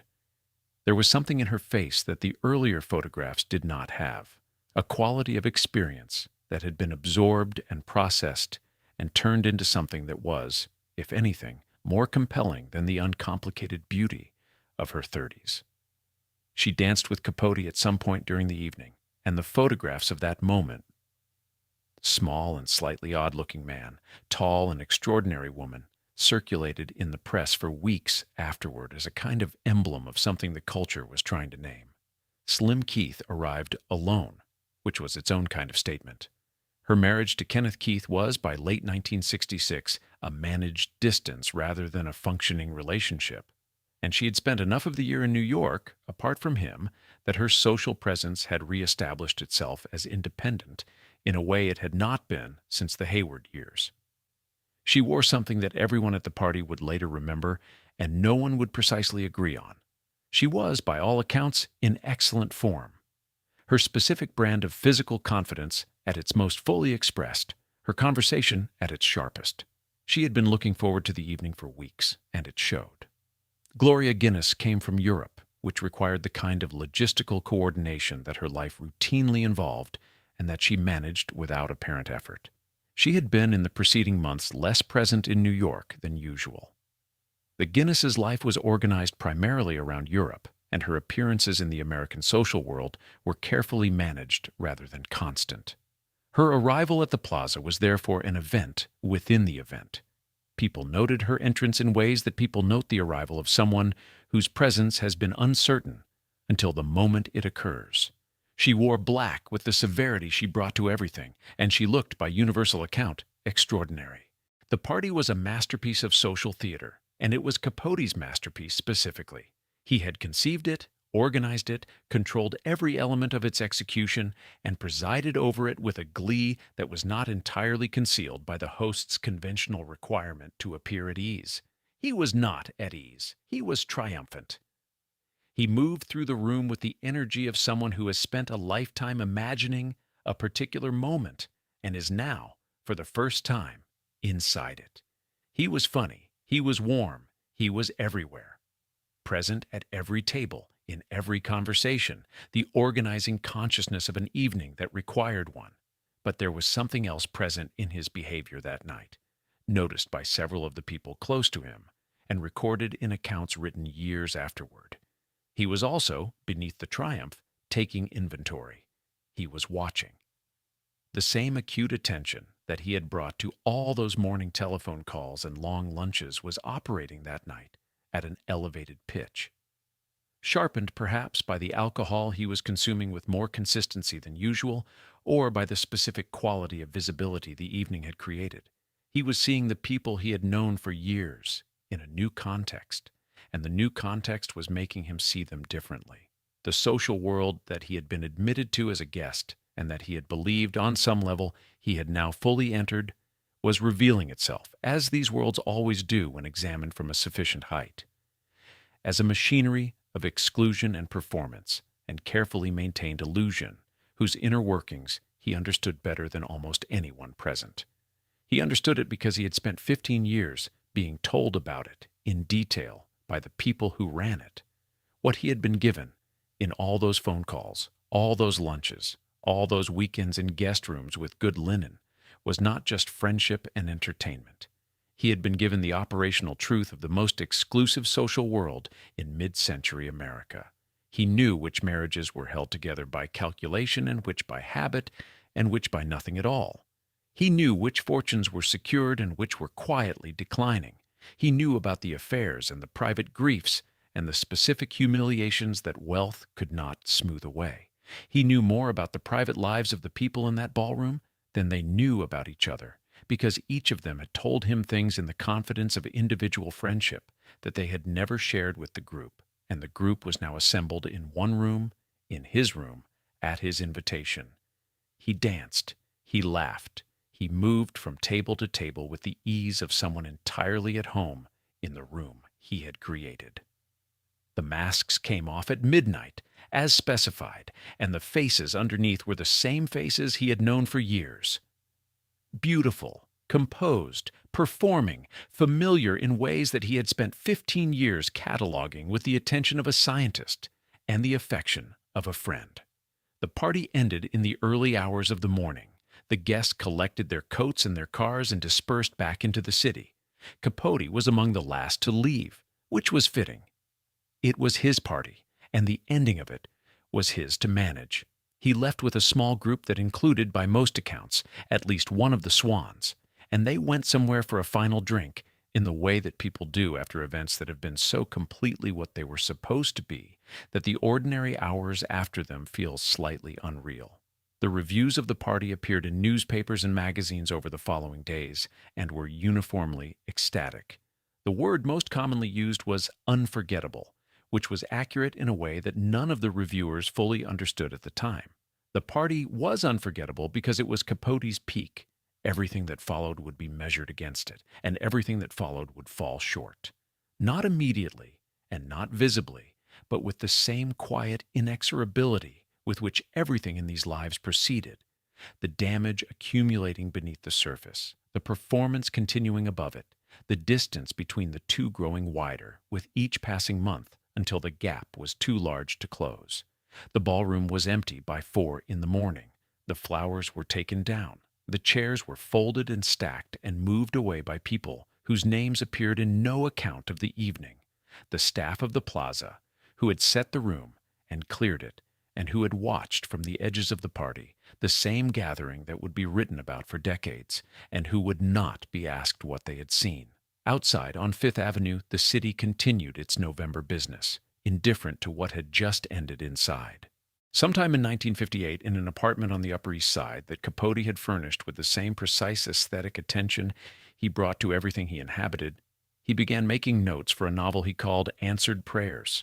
The title came from St. Teresa of Avila, from a line that Capote had encountered years earlier, and that had lodged itself in his imagination with the tenacity of things that feel, before you fully understand why, important. More tears are shed over answered prayers than unanswered ones. The line was about the specific disappointment of getting what you want. The discovery that the thing desired, once possessed, reveals the poverty of the desiring rather than the richness of the possession. Capote understood this idea in a way that was not merely intellectual. He had spent a significant portion of his adult life wanting to be inside the rooms he now occupied. And he was inside them. And the inside was not what the outside had promised. The novel was going to be, in his stated conception, his masterwork. He described it in various interviews and conversations over the years with a consistency that suggested genuine ambition. It would be a remembrance of things past for the American upper class, a sustained account of the social world he had inhabited for 15 years that would capture its textures and its darkness with the completeness that only someone who had been fully admitted to it could manage. He was, he said, the only writer in America with the access required to write such a book. This was true. It was also the specific problem that he did not, in those early years of planning, appear to have fully worked through. The access had been given in friendship, and the friendship had been given in trust, and the book that the access would produce was not going to be the kind of thing that people who had trusted you wanted written about them. He worked on it slowly, in the way that writers work when the project is very large, and the pressure to get it right is very high, and the alternative to getting it right is a failure of proportional magnitude. He continued, throughout the late 1950s and into the 1960s, to write other things. He wrote journalism. He wrote the television and film adaptations that provided income. He worked on in cold blood with a sustained intensity that produced the most disciplined extended writing of his career. But Answered Prayers was always present, gathering material, waiting. He told people about it selectively. The Swans knew it existed, in the general sense that all of Capote's friends knew he had a major project underway. What they did not know, or what they knew, but had not thought through to its logical conclusion, was the degree to which they were the material. The notebook he had kept for years, the small, dense record of confidences received and observations made, was, by the early 1960s, a significant document. It contained, among other things, the account of a marriage conducted under sustained infidelity that anyone who knew Babe Paley would recognize immediately. It contained a version of the Ann Woodward story that Slim Keith had told him, with details that Slim had provided because she trusted him and had never considered that the details would be published. It contained descriptions of Gloria Guinness's origins, of Morella Agnelli's private management of her husband's public behavior, of CZ Guest's specific domestic life, rendered with the precision that Capote brought to all his characterizations, loving and accurate, and for that reason entirely without mercy. He also had other material. The Swans were not the only source. Capote had, over 15 years of intensive social engagement, collected information from across the full width of the world he inhabited. Information about men as well as women, about financial arrangements and professional conduct, and the specific private behaviors of people who believed, in the presence of Truman Capote, that they were simply among friends. He had information about people who were not in his immediate circle, but who were connected to it. Second-degree connections, people whose stories had reached him through the telephone calls and the lunches and the weekend conversations. He had, in other words, considerably more than he needed. The question of what he was going to do with all of it was one he resolved, or attempted to resolve, in stages. He decided early that the novel would be Roman à clef, that the characters would be clearly based on real people, but technically fictional, and that this layer of technical fiction would provide the legal and social insulation required to publish material of this sensitivity. He had seen this done before. He had read Primary Colors. He understood the convention. What he may not have fully accounted for was the specific social world he was writing about, which was small enough and internally well documented enough that technical fiction would provide essentially no disguise at all. The people he was writing about would recognize themselves. The people who knew them would recognize them. The pretense of fictionalization would be understood by everyone involved as exactly that, a pretense. By the mid-1960s, with the black and white ball approaching and his social position at its peak, he had completed several chapters of the novel. He had also, in ways that were not immediately visible, begun to drink more heavily than before. The drinking was not new. Capote had always drunk, and the social world he inhabited had always drunk, and alcohol had always been part of the texture of the lunches and the dinners and the late evenings. But the quality of the drinking had shifted. It had acquired a consistency and an early hours quality that suggested it was no longer primarily social. He was also, around this period, using prescription medications in combinations that his physicians were not fully aware of, because the medications came from multiple sources and were managed, to the extent they were managed at all, by Capote himself. The people closest to him noticed. Babe noticed. She mentioned it to him once in the careful way she had of raising things that were uncomfortable. Not directly, not confrontationally, but in a way that was designed to be heard without producing a defensive response. She said she had noticed he seemed tired. He said he was working. She said she knew she just wanted him to take care of himself. He said he was fine. She believed him or chose to, which by that point in the friendship were the same thing. Slim noticed more clearly and said so more directly, because directness was how Slim operated. She told him he looked terrible at a lunch in 1967, and he told her she was not the first person to tell him that. She asked if he was sleeping. He said not very much. She asked about the book. He said it was coming. She asked when they would see it. He said when it was done. The conversation moved on to other things. What neither woman knew was how specifically they existed in the pages already written. The character based on Babe, her situation, her marriage, the specific texture of her unhappiness, as Capote had absorbed it over 15 years of morning telephone calls, was present in the manuscript with a completeness that went well beyond fictional transformation. The character had Babe's living arrangements. She had Babe's husband's particular brand of infidelity. She had the specific quality of composed suffering that was Babe's most private self, rendered in prose that was among the most accomplished Capote had written, which was, in its way, the worst possible version of the situation. If the writing had been mediocre, the exposure would have been less precise. The writing was not mediocre. The chapter that would eventually be published in Esquire in 1975, under the title La Côte Basque, 1965, was structured as a lunch. Two women, a famous restaurant, a long afternoon of conversation. The narrator was a thinly veiled version of Capote himself. The women were composites, but composites assembled with sufficient specificity that they were immediately recognizable to anyone who knew the originals. The Anne Woodward material was present, with enough identifying detail that it required only the most minimal contextual knowledge to source. But the chapter also contained other material, including an account of a sexual encounter involving a socially prominent married man and a woman who was not his wife in a hotel room, following which the woman discovered that the sheets were stained with what appeared to be blood, and that the stain was the husband's, and that it was a consequence of a condition his wife did not know he had. The husband in the story was, to the people who knew the social world being depicted, identifiable as a specific person. The wife was identifiable as one of the Swans. The detail about the sheets was a detail that could only have been known to someone who had been told it directly. It was not the kind of thing that circulated through social gossip, because it was too specific and too personal and too humiliating to have been shared, except in the most confidential context. Capote had been told it directly.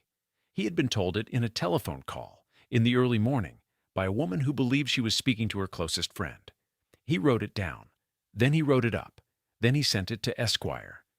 The manuscript sat for years, while answered prayers remained unfinished, chapters written, revised, set aside, returned to with diminishing frequency as the decade advanced and Capote's capacity to sustain extended concentration became less reliable. He gave interviews in which he described the novel's scope and ambition. He told the Swans about it, still in the general way. He told Babe it was going well. He told Slim it was almost there. He told each of them what they wanted to hear. which was that the book was coming but not yet, which meant the situation was live but not yet urgent, which meant there was still time. There was not very much time, but in the way of all the things in this story that moved slowly toward their conclusions, it did not yet feel that way to anyone involved. The notebooks accumulated, the chapters grew.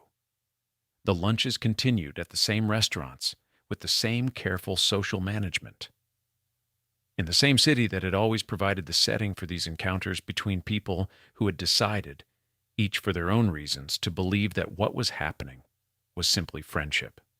The food at La Côte Basque was always very good. The tables were well spaced for private conversation. The light in the afternoons came through the windows at an angle that was, depending on where you sat, either flattering or revelatory. Capote always chose his table carefully. The September 1975 issue of Esquire arrived on newsstands during the first week of August of that year, which was how magazine publishing worked. The date on the cover running several weeks ahead of the actual distribution, a small institutional fiction that nobody questioned. The issue contained, among its other contents, a chapter from Capote's long-announced novel Answered Prayers, titled La Côte Basque, 1965. The chapter ran to approximately 8,000 words. It was, by any literary measure, brilliantly written. The prose was controlled and exact and alive with the specific kind of social intelligence that had always been Capote's most distinctive gift. It was also, by any social measure, a detonation. The story spread through the world it depicted with a speed that was, in 1975, remarkable, given that the mechanisms of social transmission were still primarily telephonic rather than electronic. People called each other. People read passages aloud to each other over the phone. People who did not subscribe to Esquire had the relevant pages read to them, or summarized, or, in some cases, physically delivered by messengers sent by friends who understood that this was not the kind of thing that could wait. Within 48 hours of the issue reaching newsstands, the social world of the Swans had processed the information with a thoroughness that no subsequent denial or qualification could have undone. The Anne Woodward material was identified within hours. The character based on her, Anne Hopkins in the text, was drawn with sufficient specificity that anyone with knowledge of the original story recognized the source immediately. The details that Slim Keith had provided, over lunch, in the confidence of friendship, were present in the text in a form that was technically fictional and practically transparent. Anne Woodward herself was living in Paris by then, in the self-imposed European exile she had maintained since the social destruction that followed the shooting of her husband 20 years earlier. She read the Esquire piece on a Saturday. On the Sunday morning following, she was found dead in her apartment. The cause was a barbiturate overdose. She was 52 years old. The news of Anne Woodward's death reached New York within days and moved through the social world with the same speed as the original story, but with a different quality, heavier, less excitable, carrying a weight that the gossip had not carried. Some people in that world drew a direct line between the publication and the death. Others were more careful, noting that Anne Woodward's life had been for 20 years a sustained diminishment, and that the Esquire piece had not created her suffering, but had renewed it with a public viciousness that was, whatever its intent, not easy to defend. The distinction between those two positions, that Capote had killed her and that Capote had not killed her, was a distinction that his remaining friends found themselves unable to hold with any steadiness. Slim Keith read the piece and recognized herself immediately, not in any single character, but in the material. The Anne Woodward details she had provided, present in the text with the specificity of sourced reportage. She understood with the clarity that she brought to most things that she had been used, that the lunches and the phone calls and the years of trusted confidence had been, at least partly, a form of research. She did not call Capote. She did not write to him. She cut him. The cutting was absolute and immediate, and in its way as precisely executed as anything Slim Keith had ever done. She simply removed him from her life with the thoroughness of someone who had decided that the situation required no further discussion. She told people why when they asked. She was not discreet about it, because she saw no reason for discretion on behalf of someone who had demonstrated so comprehensively that he was not extending the same courtesy to her. She said that Capote had taken what she had told him in confidence and put it in a magazine. She said it plainly, without embellishment, in the direct way she said all things. The social world received this information and processed it alongside the text itself, and the combination, the story and the account of its sourcing, produced a judgment that moved rapidly and held. Babe Paley's response was different in form and devastating in its own way. She did not cut Capote loudly or publicly, or with the declarative clarity of Slim's withdrawal. What she did was withdraw without declaration, become unavailable in a way that was unmistakable to anyone who knew how available she had previously been. The morning telephone calls stopped. The lunch invitations stopped. She did not respond to his messages, which arrived with an increasing frequency and desperation. Over the weeks following the publication, as Capote began to understand the full scope of what he had done to the relationships that had organized his social life for 15 years. She did not explain.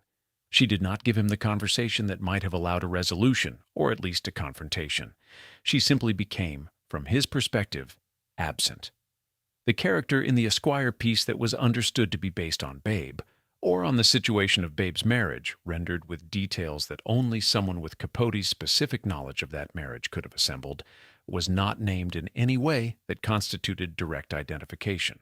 The fictional distance was technically maintained, but the details were present.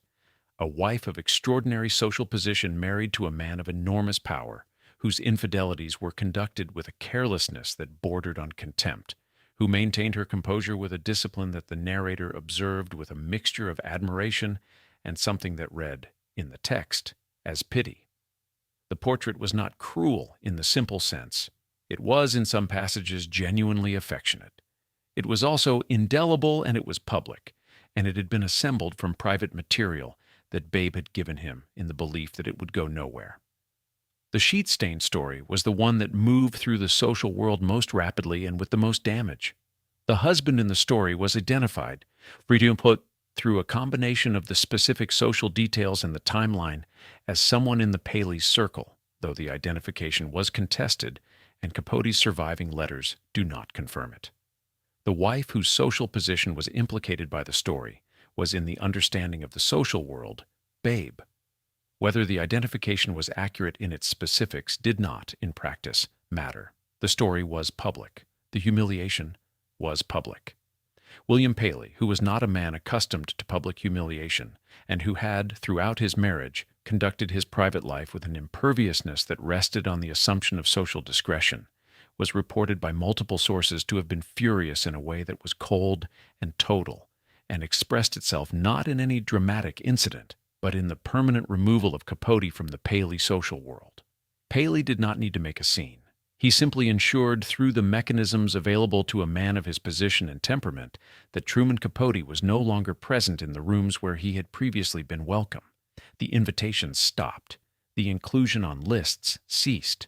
The social machinery that Paley commanded, not loudly, not through explicit instruction, but through the understood preferences of a man whose preferences it was professionally and socially advantageous to accommodate, produced Capote's exclusion as efficiently as it had once produced his inclusion.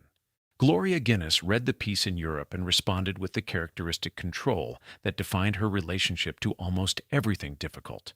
She did not cut Capote dramatically. She cooled. The temperature of their contact dropped by degrees over the months following publication in a way that was impossible to isolate to any single moment or decision, but that produced over time the same practical outcome as Slim's immediate withdrawal. She had given Capote less than the others, and she had given it more cautiously, and perhaps for that reason she was able to absorb the betrayal at a slightly lower emotional cost. Or perhaps the control she had maintained over her entire adult life was simply more complete than that of the women around her, and the cooling was its own form of performance. The correct response to a social injury, executed with the same precision she brought to everything. Morella Agnelli, who had given Capote the least and maintained the most careful distance, was the least directly implicated in the published material. Her response was the quietest, and in some ways, the most final. She and Capote had never had the intensive daily intimacy that characterized his relationships with Babe and Slim, and so there was less to withdraw. But the withdrawal happened, conducted with Morella's customary privacy, in the same absence of drama with which she managed everything. She did not see him again, in any social context that has been recorded. CZ Guest was, of the inner circle, the most conflicted. She had liked Capote genuinely and without the complicated ambivalence of some of the others, and the betrayal of the publication sat uncomfortably alongside the affection she had always felt for him. She moved toward a middle position, cooled but not cut, maintaining a form of contact that was attenuated and careful and clearly not what it had been. It was in its way the kindest response, and also for Capote possibly the hardest, the sustained partial withdrawal of someone who had not yet fully decided, which was its own form of judgment. Capote called. He wrote letters. He gave interviews in which he attempted to explain the work in ways that minimized its social damage. He said the characters were fictional. He said the situations were invented. He said that writers had always drawn on experience, and that the response was disproportionate to the offense. None of this was fully believed, and the parts that were believed made the situation worse rather than better, because they suggested either that he did not understand what he had done or that he understood and considered it defensible. Neither position was available to the people he had written about, whose private lives were now public property regardless of the literary argument. He appeared on a television program in late 1975 and discussed the piece with a defiance that read, to those who had known him well, as performance. The defiance of someone who was frightened but could not afford to show it. He looked tired. He had lost weight. His speech had a slight imprecision that was new and that several people who watched the program noted with concern. The restaurants continued. Other people had lunch at La Côte Basque, at La Grenouille, at the tables where Capote and the Swans had conducted over 15 years the long, intimate conversations that had produced the material that had produced the detonation. The tables were the same tables. The light came through the windows at the same angles. The food was still very good. The people who had sat at those tables were, by the autumn of 1975, no longer sitting at them together. The configuration that had organized a significant portion of Capote's social and interior life had dissolved, with a speed that suggested it had been more fragile than it appeared, that the 15 years of warmth and trust and brilliant conversation had rested, at least partly, on a foundation that Capote had spent 15 years quietly hollowing out, without fully understanding, until the moment of collapse, that he was also standing on it. In the spring of 1976, 6 months after the Esquire publication, Babe Paley was diagnosed with lung cancer. She had been a smoker for most of her adult life. Cigarettes were as much a part of the daily texture of her world as the flowers and the carefully chosen clothes. And the diagnosis, when it came, was delivered by her physician in the New York townhouse with the discretion that her world required of medical professionals who served it. She was 60 years old. The cancer was advanced enough that the prognosis, communicated in the careful language of doctors who understand that the manner of delivery is as managed an act as anything their patients perform, was not good. She told William Paley. She told her children. She told almost no one else, and she did not tell the social world, because the social world was not entitled to the information, and because Babe had spent 40 years maintaining the principle that certain things were private, and that privacy, once surrendered, could not be recovered. She did not tell Capote, or rather, she could not tell Capote because the channel through which she would have told him no longer existed. The morning telephone calls had stopped. The lunches had stopped. The friendship, as it had functioned for 15 years, had stopped. And so the news that she would, in any previous year, have shared with the person she most trusted, the diagnosis, the fear, the specific texture of facing a serious illness while maintaining a household and a marriage and a social position that had no mechanism for accommodating vulnerability, was carried alone, or as alone as a woman with Babe's resources could be, which meant with doctors and nurses and the quiet, efficient management of people paid to help but not to know her. The irony was not lost on those who watched it from close proximity. The one person who had been able to see Babe clearly, who had sat with her through 15 years of morning telephone calls and received the confessions that no one else received, who had understood the gap between the public performance and the private reality, was precisely the person she could not call. The friendship had been destroyed by the same quality that had made it valuable: Capote's absolute attention, which was also his absolute use of what he saw. Babe was left with the performance intact and the interior unwitnessed, which was, in some ways, exactly the condition the friendship had existed to relieve. She continued. This was perhaps the most remarkable thing and the most characteristic. She continued. The houses were maintained at the same standard. She appeared at social events when her health permitted, and when it did not quite permit, she appeared anyway with a composure that people who saw her in those years described afterward with a specificity that suggested the sight of it had lodged somewhere permanent in their memory. She lost weight, as people do with cancer and its treatment, and the weight loss sat on her particular kind of beauty in a way that was, in the early stages, difficult to distinguish from elegance. She wore clothes that managed the changes in her body with the same precision she had always brought to clothes. She set her tables. She arranged her flowers. William Paley, in the years of her illness, was attentive in a way that those close to the marriage found both genuine and complicated. He was present. He accompanied her to treatments. He reduced or appeared to reduce the more flagrant of his social arrangements. Whether this represented a genuine shift in his feelings, or simply the behavioral adjustment of a man who understood that certain things were required of him in a situation of this visibility, is a question that does not have a clean answer. The people who knew them best tended to describe it as both: a real response to genuine loss, complicated by a lifetime of habits and patterns that did not dissolve simply because circumstances demanded something different. She died in July 1978 at Kaluna Farm, 2.5 years after the diagnosis. She was 62. The obituaries were extensive and warm, and described her in the language that the social world used for its most accomplished members. Her taste, her beauty, her elegance, her contributions to the visual culture of mid-century America. They described the houses and the clothes and the parties and the influence. They did not describe the mornings in Connecticut when she had checked into a facility because the performance had become too much to maintain. They did not describe the years of managed humiliation.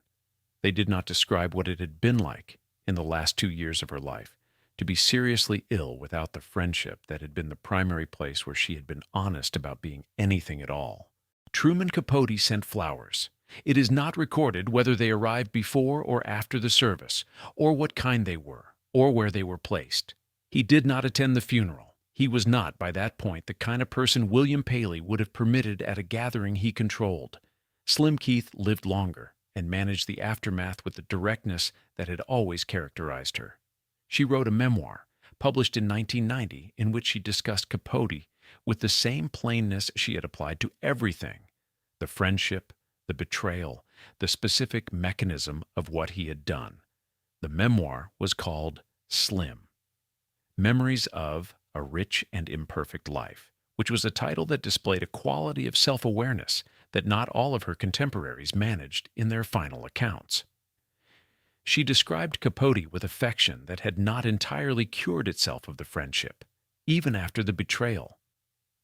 She still found him funny, she wrote. She still recognized the quality that had made him irreplaceable, and she still thought what he had done was unforgivable, and she held these positions simultaneously without feeling the need to resolve the contradiction.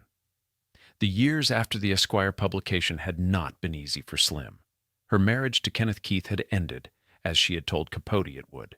The divorce was finalized in 1972, 3 years before the publication, which meant she had been navigating postmarital life without the financial cushion that marriage had provided, at precisely the period when Capote's betrayal had removed her most trusted social ally. She had managed. She was constitutionally equipped to manage, having always understood that the conditions of her life were subject to change and having maintained, beneath the social performance, a bedrock quality of practicality that the more elaborately constructed of the Swans did not always possess. But the managing had required effort that the years inside a marriage, however unsatisfying, had not required.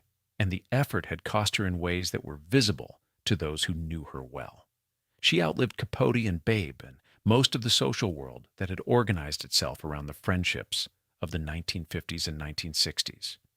She died in 1990, the same year the memoir was published, which gave the book the quality of a final accounting, a deliberate setting down of the record by someone who understood that the record was about to close. She was 72.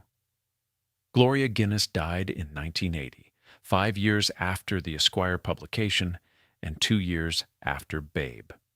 The years between the publication and her death were not well documented in ways that reveal their interior quality. She maintained to the end the control over her public presentation that had defined her entire adult life, and what she thought or felt about the dissolution of the social world that the Esquire piece had precipitated was not shared in any surviving account. She had, in those final years, continued to move between the properties and to appear at the social events that her position required. She had continued to dress with the same severity and precision. The persona held, or appeared to hold, because the persona was Gloria Guinness in a way that was more complete than it was for any of the other women. There was less visible gap between the performance and the person, because the performance had been maintained with such total consistency for so long that the distinction had become, if not meaningless, then at least impossible to locate from the outside. Lowell Guinness survived her by 8 years, dying in 1988. The properties passed through the estate in the orderly fashion of very large fortunes managed by competent lawyers. Gloria's name remained attached to best-dressed lists and fashion retrospectives for decades after her death, in the way that certain aesthetic presences persist in the record long after the person has gone. The journalism she had produced for Harper's Bazaar was not reprinted or collected or examined with the seriousness that might have been warranted if it had been produced by someone whose primary identity was as a writer rather than as a figure. It sat in archives, read by researchers and occasionally cited, but not assembled into the kind of legacy that her social presence might have supported. Morella Agnelli outlived all of the other Swans by a significant margin. She died in 2019 at the age of 91. And her final decades were spent in the kind of gradual social retirement that very old age enforces, and that is experienced differently depending on what the social life has meant. She had continued to garden. The gardens at the Agnelli properties remained in horticultural circles subjects of serious attention, and Morella continued to develop them with an engagement that persisted long after the social world that had surrounded her in her prime had dissolved and reconfigured and dissolved again. Gianni Agnelli had died in 2003, and the decades following his death were hers in a way that the decades within the marriage had not been. Quieter, more private, organized around her own preferences rather than the requirements of the position she had inhabited. CZ Guest died in 2003, the same year as Gianni Agnelli, which was a coincidence of no significance beyond its timing. She had remained, in the years after the Esquire publication, the most publicly cheerful of the group. She had continued to garden, to ride, to appear at events with an ease that suggested either genuine contentment or the most sustained performance of contentment in the group. And the distinction between those two possibilities was, by the end, genuinely unclear. She had written books about gardening, had maintained a column, had been photographed regularly into her late 70s with the same physical confidence that had always characterized her. Her son Alexander, who had grown up in the Long Island houses that CZ had managed with such apparent ease, gave interviews after her death that described a mother who was warm and present and genuinely engaged with the texture of daily life. A portrait that was, among the portraits available of the Swans as mothers, among the more comfortable. The children of the other women had more complicated accounts to give, and in some cases gave them. Babe's daughter, Amanda Mortimer, became in adulthood a figure in her own right, involved in design and the arts in ways that suggested an inheritance of aesthetic intelligence, though the specific quality of her relationship to her mother's legacy was not something she discussed in terms that made the interior of that relationship visible. The Paley children were managed by an estate of significant complexity, and the public account of their family life was shaped by the requirements of that management, as much as by anything resembling a full private truth. What the years after the Esquire publication produced for the Swans collectively was something that had always been present in their lives, but that the presence of Capote had for a time partially masked the isolation that is the specific condition of lives maintained at that altitude, in those rooms, at that standard of performance. They had each other, in the limited way that the social code permitted genuine friendship among women who were also, always, in some form of competition for position and social legibility. They had the houses and the clothes and the gardens and the social schedules. They had, in some cases, children who loved them in the qualified way that children love parents who have been only partially present. They had the record, the photographs, the columns, the best-dressed lists, the accounts of parties that would be written about for decades. What they did not have after the Esquire publication was the person who had seen them. Whatever else Capote had been, however much the friendship had been complicated by the use he made of it, he had genuinely looked at them with an attention that no one else in their lives had brought to the same degree. He had known them.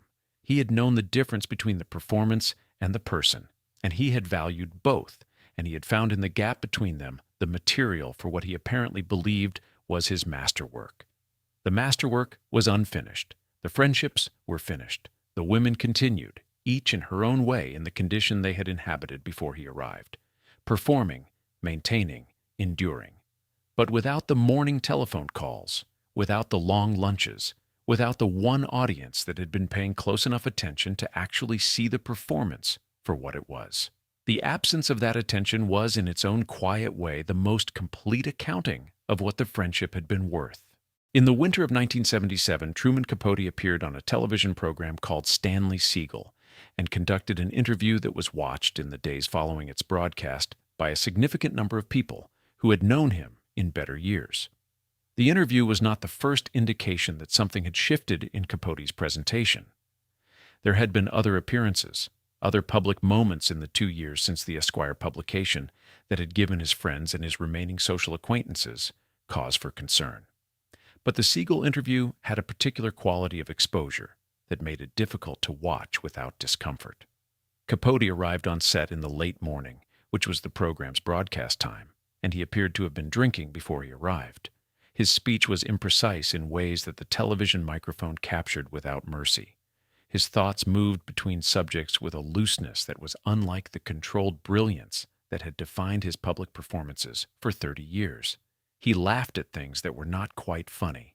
He made claims about answered prayers, its scope, its brilliance, its imminent completion, that had the quality of assertions made to convince the speaker rather than the listener.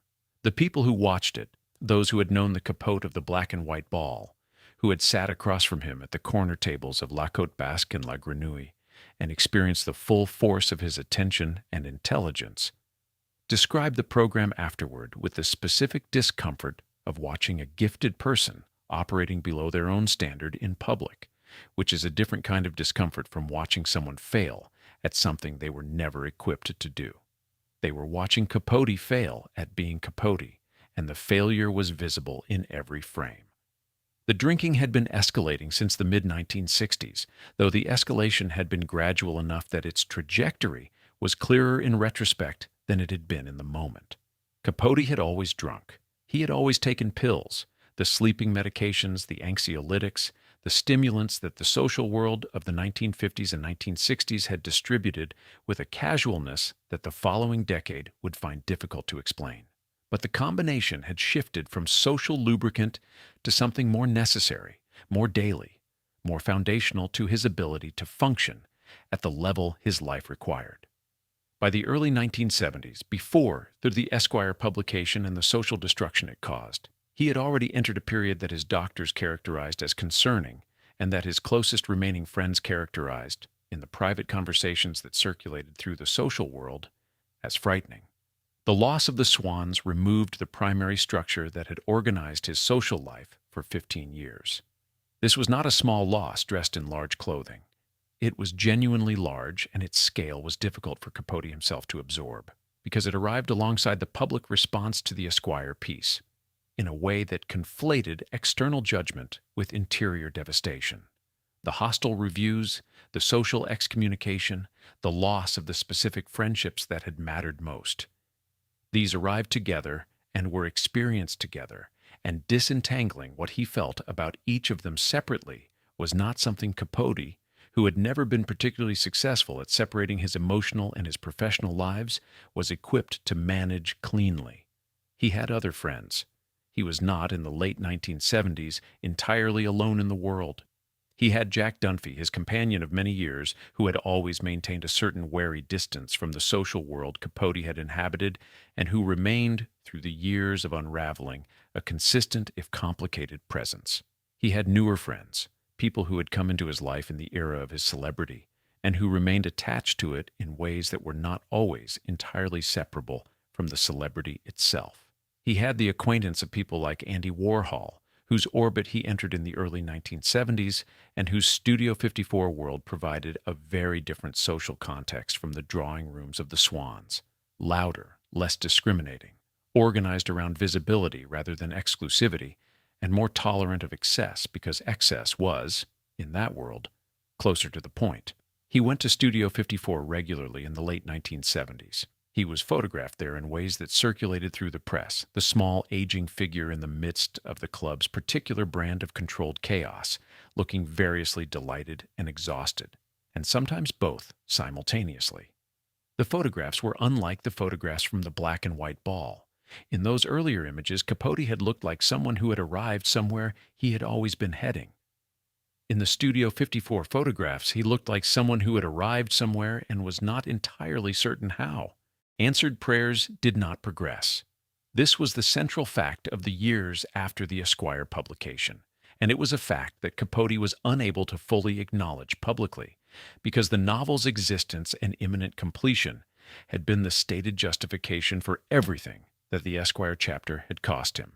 If the novel did not exist, if the damage he had done to his friendships and to the people he had written about had been done in service of a project he could not complete, then the accounting was so poor that it could not be stated plainly without confronting a level of self-reproach that Capote's psychological architecture was not, by the late 1970s, capable of sustaining.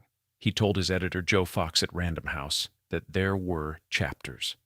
There were, in fact, fragments, material that had been worked and reworked over the years of the novel's long gestation, portions of which had appeared in the Esquire excerpt and in earlier Esquire publications, and further portions of which existed in various states of completion, in a manuscript that Capote described to different people in different ways, sometimes as nearly done and sometimes as requiring fundamental rethinking, and sometimes in moments of particular candor as beyond him. Fox waited. Random House waited. The advance that had been paid sat on the ledger as a commitment that the manuscript was supposed to resolve, and the manuscript did not arrive, and the years accumulated. The legal threats arrived alongside the public response to the Esquire piece. Several of the people who believed they had been identified in the published chapters retained lawyers and communicated to Capote and to Esquire and to Random House that they were considering action. The communications were taken seriously, because the people making them had the resources to pursue litigation seriously, and because the question of how much protection the Roman à Clay Convention would provide in practice was genuinely uncertain. The legal activity did not produce lawsuits in the end, but it produced a climate of constraint that sat alongside Capote's own psychological difficulties and made the continuation of the novel more difficult rather than less. Every additional chapter carried risk. The risk had a financial dimension and a personal dimension and a legal dimension, and the combination of all three was, for someone already managing as poorly as Capote was managing, a weight that did not assist the work. He entered rehabilitation programs, he checked into facilities, some in New York, some in California, that offered treatment for the combination of alcohol and drug dependency that his situation presented. He left the facilities. He returned to them. He described the process in interviews with a frankness that was, depending on the interview and the year, either genuinely searching or performatively self-aware, and the distinction between those two modes was increasingly difficult to locate. He had spent a lifetime being brilliant about himself in public, and the habit of brilliance persisted even when the material it was being applied to was failure rather than success. He talked about his drinking the way he had always talked about everything, with intelligence and wit and a precision that demonstrated how clearly he saw the situation and how completely he was failing to change it. His physical appearance changed visibly through the late 1970s and into the 1980s. He had always been small, and the weight loss that accompanied his deteriorating health made him smaller. He appeared in photographs from this period compressed, as though the space he occupied had been reduced. His face changed in ways that people who had known him for decades found difficult to look at directly. He was 50 in 1977, and he looked, by the assessments of people who saw him regularly, older than that in ways that were not simply the ordinary passage of time. He continued to write. Not answered prayers, or not in any sustained and productive way, but he continued to produce journalism and pieces for various publications that demonstrated, periodically, that the intelligence had not gone. That underneath the alcohol and the pills and the social destruction and the self-reproach, there was still a writer who could, on the right day, produce sentences of extraordinary precision. The pieces appeared in Esquire and in other magazines, and they were read by people who were following Capote's trajectory with the mixture of genuine concern and compelled attention that attends the decline of someone whose gifts are real. He reconciled with some people. CZ Guest maintained a form of contact with him throughout the years of his decline, and she visited him occasionally and took telephone calls that she described afterward as both painful and familiar. Painful because of his condition, familiar because even diminished, he was recognizably himself. He called her Cézé, as he always had. He made her laugh. He told her he was working. She did not ask too many questions about the work because she had learned, by then, what questions were available and what questions simply caused pain without producing honesty. He did not reconcile with Babe. She was dead before the reconciliation became available. She had died in 1978, and Capote had not been permitted near the end of her life, had not been in the rooms that he had inhabited for 15 years as her closest confidant, had not been allowed the specific access that would have allowed him to see her in the condition that he had written about so precisely, and that had now come to its conclusion. He spoke about Babe in interviews after her death in ways that were unusual in their directness. He said he had loved her, that she was the most beautiful woman he had ever known, that what had happened between them was something he thought about constantly. He said in one interview that he had lost his nerve. He meant, or appeared to mean, the nerve to finish the novel. But the phrase carried other weight, and the interviewer did not press it. He was found dead in the guest bedroom of Joanne Carson's house in Los Angeles on August 25, 1984. He was 59 years old. The cause was liver disease, complicated by multiple drug intoxication. A description that contained, in its medical precision, the full account of the preceding decade without requiring any further elaboration. He had been staying with Joanne Carson, the former wife of Johnny Carson, who had become one of his closest companions in the final years. She was warm and attentive and not from the world of the Swans, which may have been part of what made her company possible in ways that the company of his older friends was not. The obituaries were extensive. They described other voices, other rooms and breakfast at Tiffany's and in Cold Blood and the Black and White Ball, and the social world he had inhabited, and the Esquire publication and the unraveling that followed. They described his gifts, which were real, and his failures, which were also real, and they attempted to hold both in the same frame, which was what Capote had always asked of literature, and had not, by the end, been able to ask of himself. Answered Prayers was published posthumously in 1987, assembled from the existing chapters and fragments. It was reviewed with the complicated attention that posthumous publications of unfinished masterworks receive, evaluated simultaneously as a literary object and as a document of what might have been, which is the least satisfactory way to read anything, and sometimes the only way available. The chapters that existed were brilliant in places, and unfinished in ways that the brilliance could not entirely conceal. The novel that Capote had described for 30 years, the remembrance of things past of the American upper class, the work that would justify everything, was not there. What was there was evidence of what it might have been, which was, in its own way, a more fitting monument than completion would have provided. He had wanted to capture the social world of the Swans in all its beauty and darkness and moral vacancy, And in a sense he had. Not in the novel, but in the wreckage the attempt had produced. The friendships destroyed, the women wounded, the career ended before its most ambitious project could be finished. This was the record. Not the one he had intended to leave, but the one that existed. The notebooks, by some accounts, were never fully recovered. Kaluna Farm was put on the market in 1981, 3 years after Babe's death. William Paley had continued to use the property in the years following her death with a frequency that declined gradually and then sharply, in the way that houses associated primarily with one person become, after that person's absence, something difficult to locate, a reason to maintain. The estate was large. The main house, the outbuildings, the gardens that Babe had finally redesigned in 1964, and that had continued to develop in the decade and a half she had remained alive to tend them. It required staff and money and the sustained organizational attention that Babe had provided for 30 years, and that, without her, required hiring people to do what she had done from investment rather than obligation. Paley hired them. He paid them. The house continued to function at approximately the standard she had established, but it continued in the way that things continue when the person who understood their purpose is no longer present to provide it, correctly, efficiently, and without meaning. The sale attracted attention in the real estate columns and in the social press because Kaluna Farm had been a known quantity in the world that tracked such properties. Photographed, written about, associated in the public record with the specific version of American upper-class domestic life that Babe had represented at its most accomplished. The buyers were not people from that world. They were not people who knew what the house had been, beyond what the listing described and the photographs showed. The transaction was straightforward. The price was significant. The gardens were included in the sale, as gardens always are. They transfer with the property, root-bound, and unable to follow the person who made them.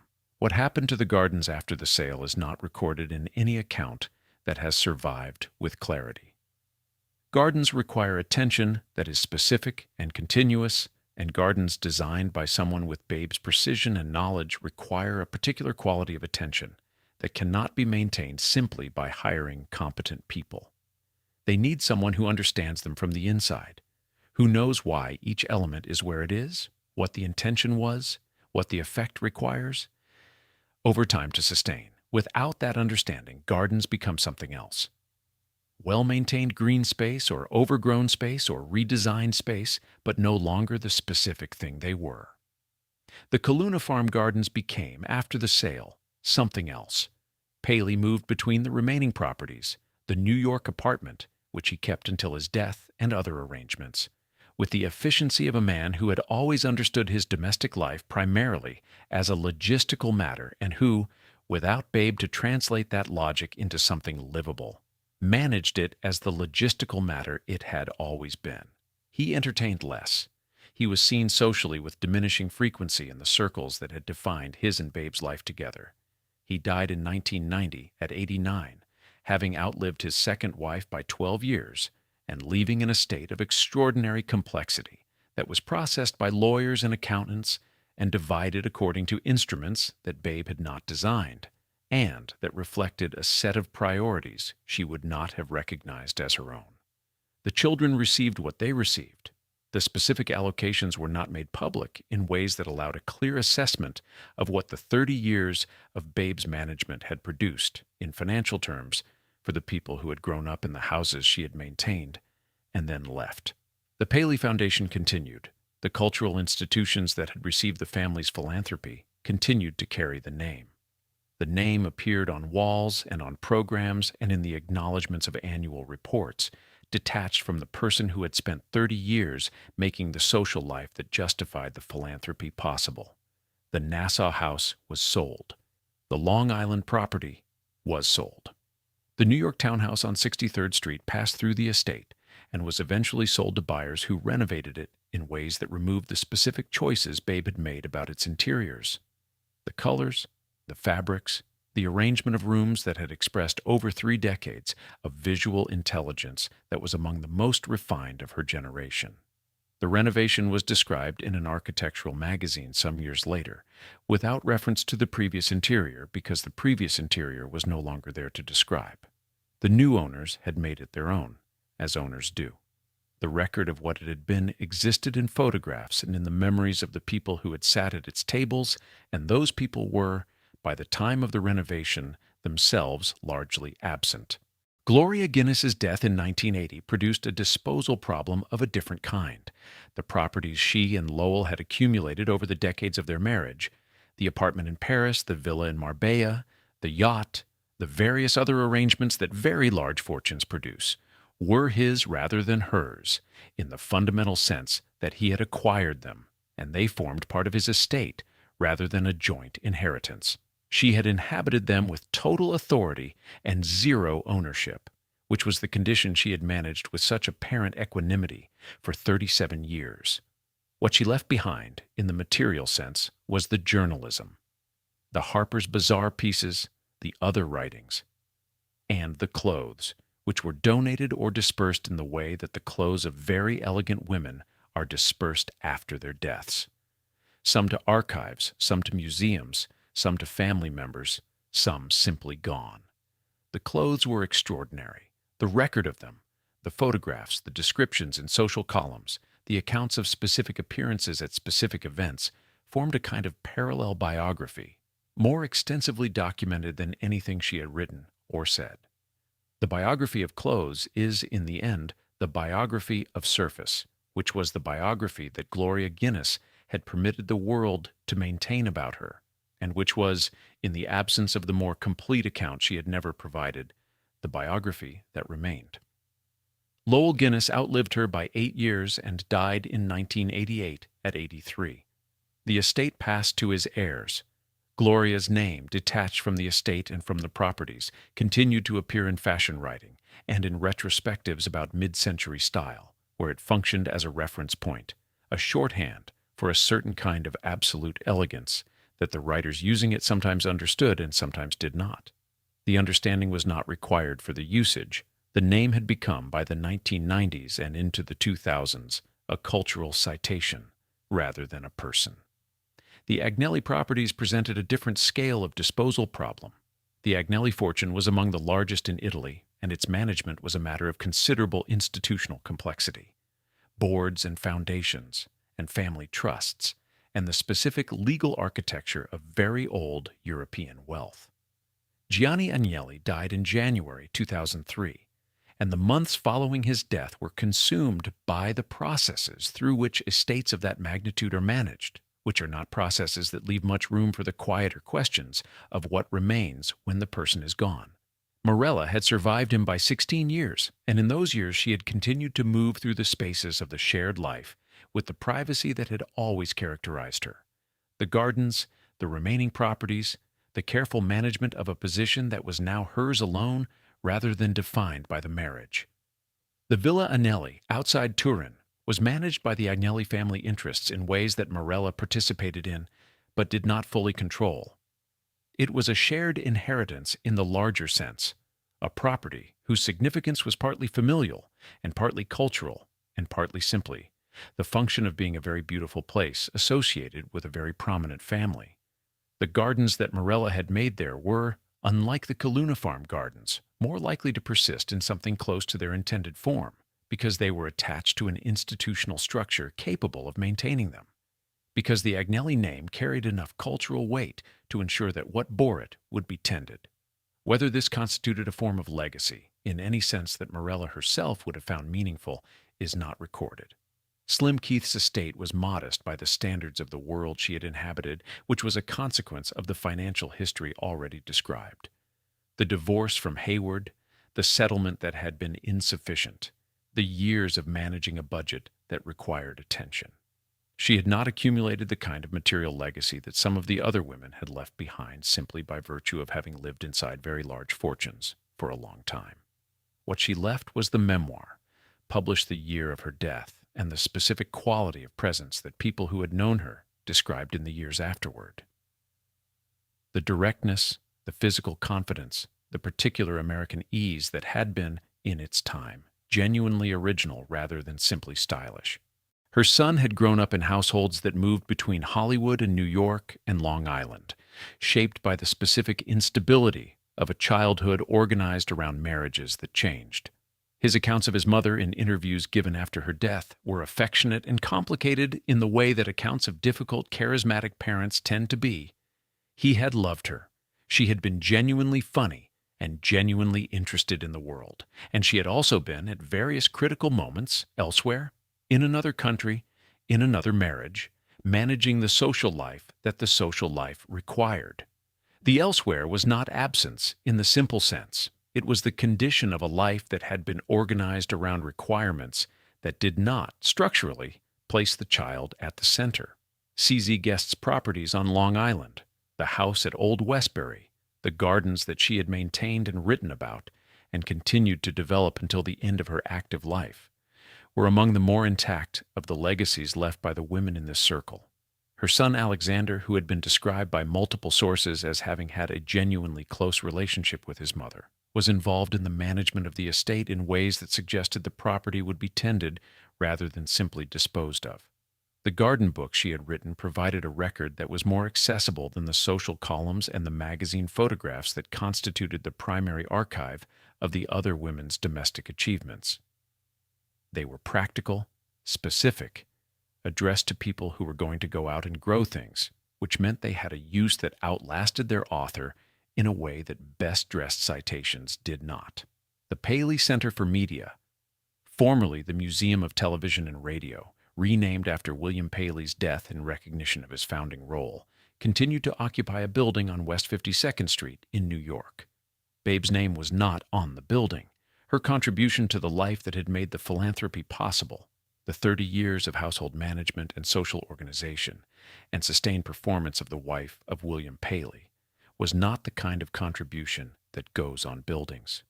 Buildings carry the names of people who write checks, and the checks had been written from accounts that were Paley's accounts, in a name that was Paley's name. This was not a surprise to anyone who understood how the world they had all inhabited actually functioned. It was rather the final and most legible expression of a principle that had organized these women's lives from the beginning, that the work of making the life possible was not the same as the life, and that the record kept by the world was a record of the life rather than the work, which meant that the work, what made her métier, the real work, the daily labor of maintenance and performance and endurance, disappeared into the life it had produced and left no separate trace. The houses emptied. The staffs dispersed to other households, or to retirement, or to lives that the houses had not prepared them to imagine. The flowers, which had been arranged with such precision and replaced with such consistency, stopped being replaced. The tables, which had been set for hundreds of dinners attended by the most prominent people of the mid-century American world, were folded or sold, or simply left in rooms where no one was setting them anymore. The gardens grew or did not grow, depending on who was left to tend them and what they understood about what had been intended. In the reading room of the New York Public Library, there is a box. It is acid-free, as archival boxes are, and it sits in a climate-controlled environment designed to slow the deterioration of paper, to extend, by careful management of temperature and humidity, the period during which the written record can be consulted by people with sufficient institutional access and a reason to look. The box contains, among other things, a series of letters written by Truman Capote to various recipients during the 1950s and 1960s. Some of the letters are addressed to Babe Paley. They are written in Capote's handwriting, which is small and precise, and, once you have spent time with it, unmistakable. A hand that looks like the person it belonged to in ways that handwriting sometimes does, suggesting a character through its formation rather than its content. The letters are warm. They are funny.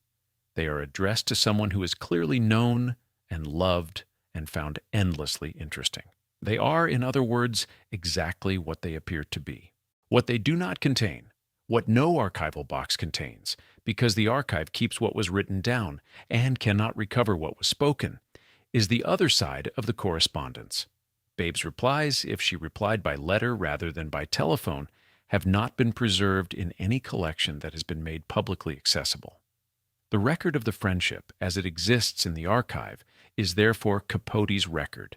his observations, his affections, his version of what the relationship was and what it meant. Babe's version, whatever she thought about the friendship, whatever she felt during the 15 years of it, whatever she thought and felt during the 2 years of illness that she navigated without it, is not there. Or it is there in negative space, implied by the letters addressed to her, visible only in what Capote was responding to. This is a condition of the archive that extends well beyond the Capote letters. The documentary record of the Swans is, in almost every case, a record produced by others about them, rather than by them about themselves. The Vogue photographs were taken by photographers. The social columns were written by journalists. The best-dressed citations were assembled by editors. The accounts of the parties and the houses and the clothes were produced by people who attended the parties and saw the houses and observed the clothes and then wrote about what they had seen, which was the surface, the thing that was designed to be seen, managed with such precision that what the viewer received was exactly and only what the women had decided to present. Gloria Guinness's journalism is an exception of a kind, though a limited one. The Harper's Bazaar pieces are in the archive. They can be read, they can be assessed, and they demonstrate a mind that was operating with considerably more engagement and precision than the social persona required. But the journalism is itself a performance of a kind, controlled, outward-facing, organized around subjects that do not include the writer herself in any direct way. Gloria Guinness is present in the pieces as an intelligence and an eye, but not as a person with an interior that is being examined. The writing describes the world without describing the writer, which was the form of disclosure she had permitted herself, and which was entirely consistent with the form of disclosure she permitted in every other register of her life. Slim Keith's memoir is the most direct first-person account produced by any of the women in the circle, and its directness is real. The voice in the book is recognizably the voice described by everyone who knew her, and the accounts of the major events of her life have the quality of things being said plainly, rather than managed for effect. But the memoir was produced at the end of a life with the particular retrospective shaping that end-of-life accounts involve, and it was produced for publication, which means it was produced with an audience in mind, and the audience necessarily shaped what was included and how. The memoir is honest without being complete, which is the condition of most first-person accounts produced under those circumstances. Morella Agnelli gave interviews over the decades of her long life that were thoughtful and visually precise, and almost entirely uninformative about her interior experience. She was asked, in various formats and by various journalists, about her marriage and her life and her feelings about the world she had inhabited, and she answered with the same quality of carefully selected disclosure that characterized everything she offered publicly. She discussed the gardens at length. She discussed the visual education she had received and provided herself. She discussed her husband with a reserve that was consistent across 40 years of interviews, warm but bounded, respectful in a way that revealed nothing about what the respect had cost. The interviews read in aggregate as a series of glimpses through a door that was never opened more than a fraction. CZ Guest's Garden books are in print in some form or another, which means they have outlasted most of the other documentary artifacts produced by the women in this circle. They are practical guides rather than personal documents, but they carry her voice in a way that is distinct from the social columns. The voice of someone who is genuinely interested in the subject, who has paid real attention to growing things, who has noticed specific things about specific plants in specific conditions and wants to communicate what she has noticed to people who will use the information. The books are not about her, but they are hers in a way that the best-dressed citations and the social photographs are not quite hers. They represent a form of production that originated in something she actually knew and cared about, rather than something she was performing for an audience that required the performance. The photographs are everywhere. They are in archives and in private collections and in the digitized files of magazines that have been scanning their historical content and making it accessible in ways that have, in recent years, generated a new kind of interest in the mid-century social world these women inhabited. The photographs circulate on platforms that did not exist during the lifetimes of most of the women in them, and they are seen by audiences that have no direct connection to the world they depict. Audiences for whom the images are aesthetic objects first and historical documents second, appreciated for the quality of the clothes and the light and the general atmosphere of a kind of beauty that feels, from the distance of decades, uncomplicated by the conditions that produced it. Babe Paley's photograph from the 1959 Vogue shoot, the one in the entrance hall of Kaluna Farm, looking away from the camera toward something outside the frame, circulates regularly.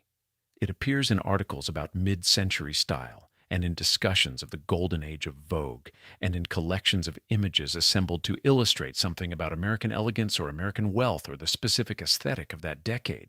The caption, where one is provided, describes her as a style icon and a socialite and the wife of William S. Paley.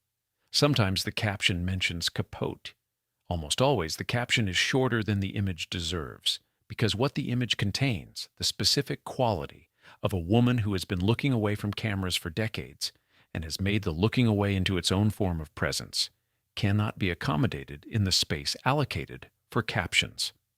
The Capote letters in the New York Public Library include, among the correspondence with Babe, a letter written sometime in 1976, after the Esquire publication, after the silence had settled. During the period when Capote was writing to her with the increasing frequency and desperation of someone who understands that the channel is closed but cannot stop addressing messages to it. The letter has been quoted in biographies of Capote, always partially, because the whole of it is both very long and very private, in the way that letters written to people who are not responding tend to be. They fill the space the other person has vacated with everything that was being held back during the years when response was possible. In the letter, Capote tells Babe that he has been thinking about the first time they had lunch alone, at Le Pavillon in the early 1950s. He says he remembers what she was wearing, which he describes in detail. He says he remembers what she ordered and what she said about the food, and the way she laughed at something he said that he can no longer remember clearly.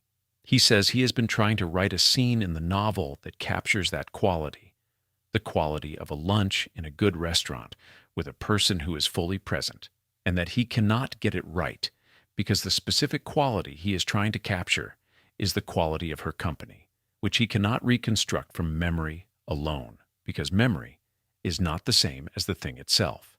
The letter was not answered. Whether it was read, whether Babe, in the last 2 years of her life, opened the letters that continued to arrive from Capote and read them before setting them aside, or simply set them aside without reading, is not known. The letters were found among her papers after her death, which means she kept them. The keeping may mean many things or nothing in particular. People keep letters for various reasons, some of which have nothing to do with the feelings the letters describe. What the archive holds, assembled and examined, is a record of surfaces. Beautifully maintained, extensively documented, almost entirely sealed against the interior. The photographs and the columns and the social accounts and the charitable citations and the property records and the estate inventories form a picture that is coherent and detailed, and in almost every dimension that can be measured, impressive. The houses were beautiful. The clothes were extraordinary. The parties were memorable. The influence on the visual culture of the mid-century was real and lasting. The record confirms all of this. What the record cannot confirm, what it cannot access because the archive keeps what was written down, and the relevant things were rarely written down, is what any of it cost. The specific emotional texture of 30 years of managed performance. The quality of the mornings before the performance resumed. The precise nature of the loneliness that the performance was designed to make invisible, and that was in some cases successfully invisible, and in other cases merely managed, and in all cases present. Capote had access to some of this. He had more access to the interior lives of these women than anyone else in their social world, because he had solicited that access with extraordinary skill and sustained it with genuine affection over a decade and a half of morning telephone calls and long lunches and weekend visits. He had assembled, in his notebooks and his memory, the most complete available account of what it was actually like to be these women, the gap between the image and the experience, the specific cost of the specific performance. He put it in a novel that he could not finish. The novel was published posthumously in fragments, and the fragments were not enough. The complete account, if it existed, is not in the archive. It may have existed in the notebooks that were, by some accounts, never fully recovered after his death. It may have been in the parts of answered prayers that were never written, or written and lost, or written and destroyed by a man who had, at some point in the decade of his unraveling, lost confidence in his ability to complete the argument he had spent 30 years assembling. The most complete record of what these women's lives actually contained was held, for 15 years, inside a friendship. The friendship was destroyed by the attempt to turn the record into literature. The literature was never finished. The record, consequently, does not fully exist. It is present in fragments, in partial accounts, in the spaces between what the archive holds and what it does not, in the silence on the other side of Capote's unanswered letters. The photograph circulates. Babe looks away from the camera. The flowers on the console table behind her are white and architectural and precisely arranged, and they are the flowers she placed there herself that morning before the photographer arrived, and they are already beginning, as flowers do, to turn. There is a photograph taken at La Côte Basque sometime in the early 1960s, not of any particular person, but of the room itself, empty, in the hour before service began. The tables are set. The glassware catches the afternoon light from the windows on West 55th Street and returns it in small, precise points. The chairs are in their places. The flowers, which the restaurant changed daily, are fresh. The room is ready for the people who will fill it for the next several hours, who will occupy the tables and conduct the conversations and consume the food and the wine, and then leave, at which point the room will be cleared and reset and made ready again as it was every day for the people who came next. The photograph was not taken to document anything in particular. It is simply a room prepared. The world that Truman Capote and the Swans inhabited has been documented with the thoroughness that wealth attracts and that mid-century American social life generated in particular abundance. The columns, the photographs, the memoirs, the biographies, the retrospectives. The documentation continues. New readers encounter the story through the archive and through Capote's own incomplete account of it. And the story generates interest because the surface it presents is genuinely compelling. The beauty, the wit, the specific electricity of a social world at its peak, and because the darkness underneath the surface is also compelling in the way that things are compelling when they are real rather than constructed. What the documentation does not settle is the question of what any of it was actually for. Not in the moral sense, not as an indictment or a verdict, but in the simpler and harder sense of what these lives were building toward, what they were in service of, what was being preserved by the performance, and what was being lost by it. The women maintained something extraordinary, and were in various ways and to various degrees diminished by the maintaining. Capote saw the gap between the something extraordinary and the diminishment more clearly than anyone, and he spent 15 years absorbing what he saw and another decade trying to turn it into literature. And the literature did not get finished, and the seeing cost him the friendships, and the friendships had been the primary source of what he was trying to write about, which is the kind of knot that does not untangle cleanly. Babe Paley arranged flowers that are no longer there. Slim Keith wore clothes that are in archives or dispersed or simply gone. Gloria Guinness moved between houses that belonged to someone else. Morella Agnelli made gardens that may or may not still look like what she intended. CZ Guest wrote books about growing things, which are still in print. The morning telephone calls are not recoverable. The long lunches are not recoverable. The specific quality of what passed between people who trusted each other across tables in good restaurants in a city that was, for a particular period, the most photographed and written about social world in America, none of that is recoverable. It happened, and it was real, and it left the marks that real things leave, in the people who experienced it, in the record it generated, in the absence where it used to be. The table in the photograph is set. The chairs are empty. The light comes through the window at the angle that light takes in the early afternoon in a room facing west, and it falls on the glassware and the linen and the flowers, which are fresh and which are already in the way of all cut things, turning. No one has arrived yet. No one will.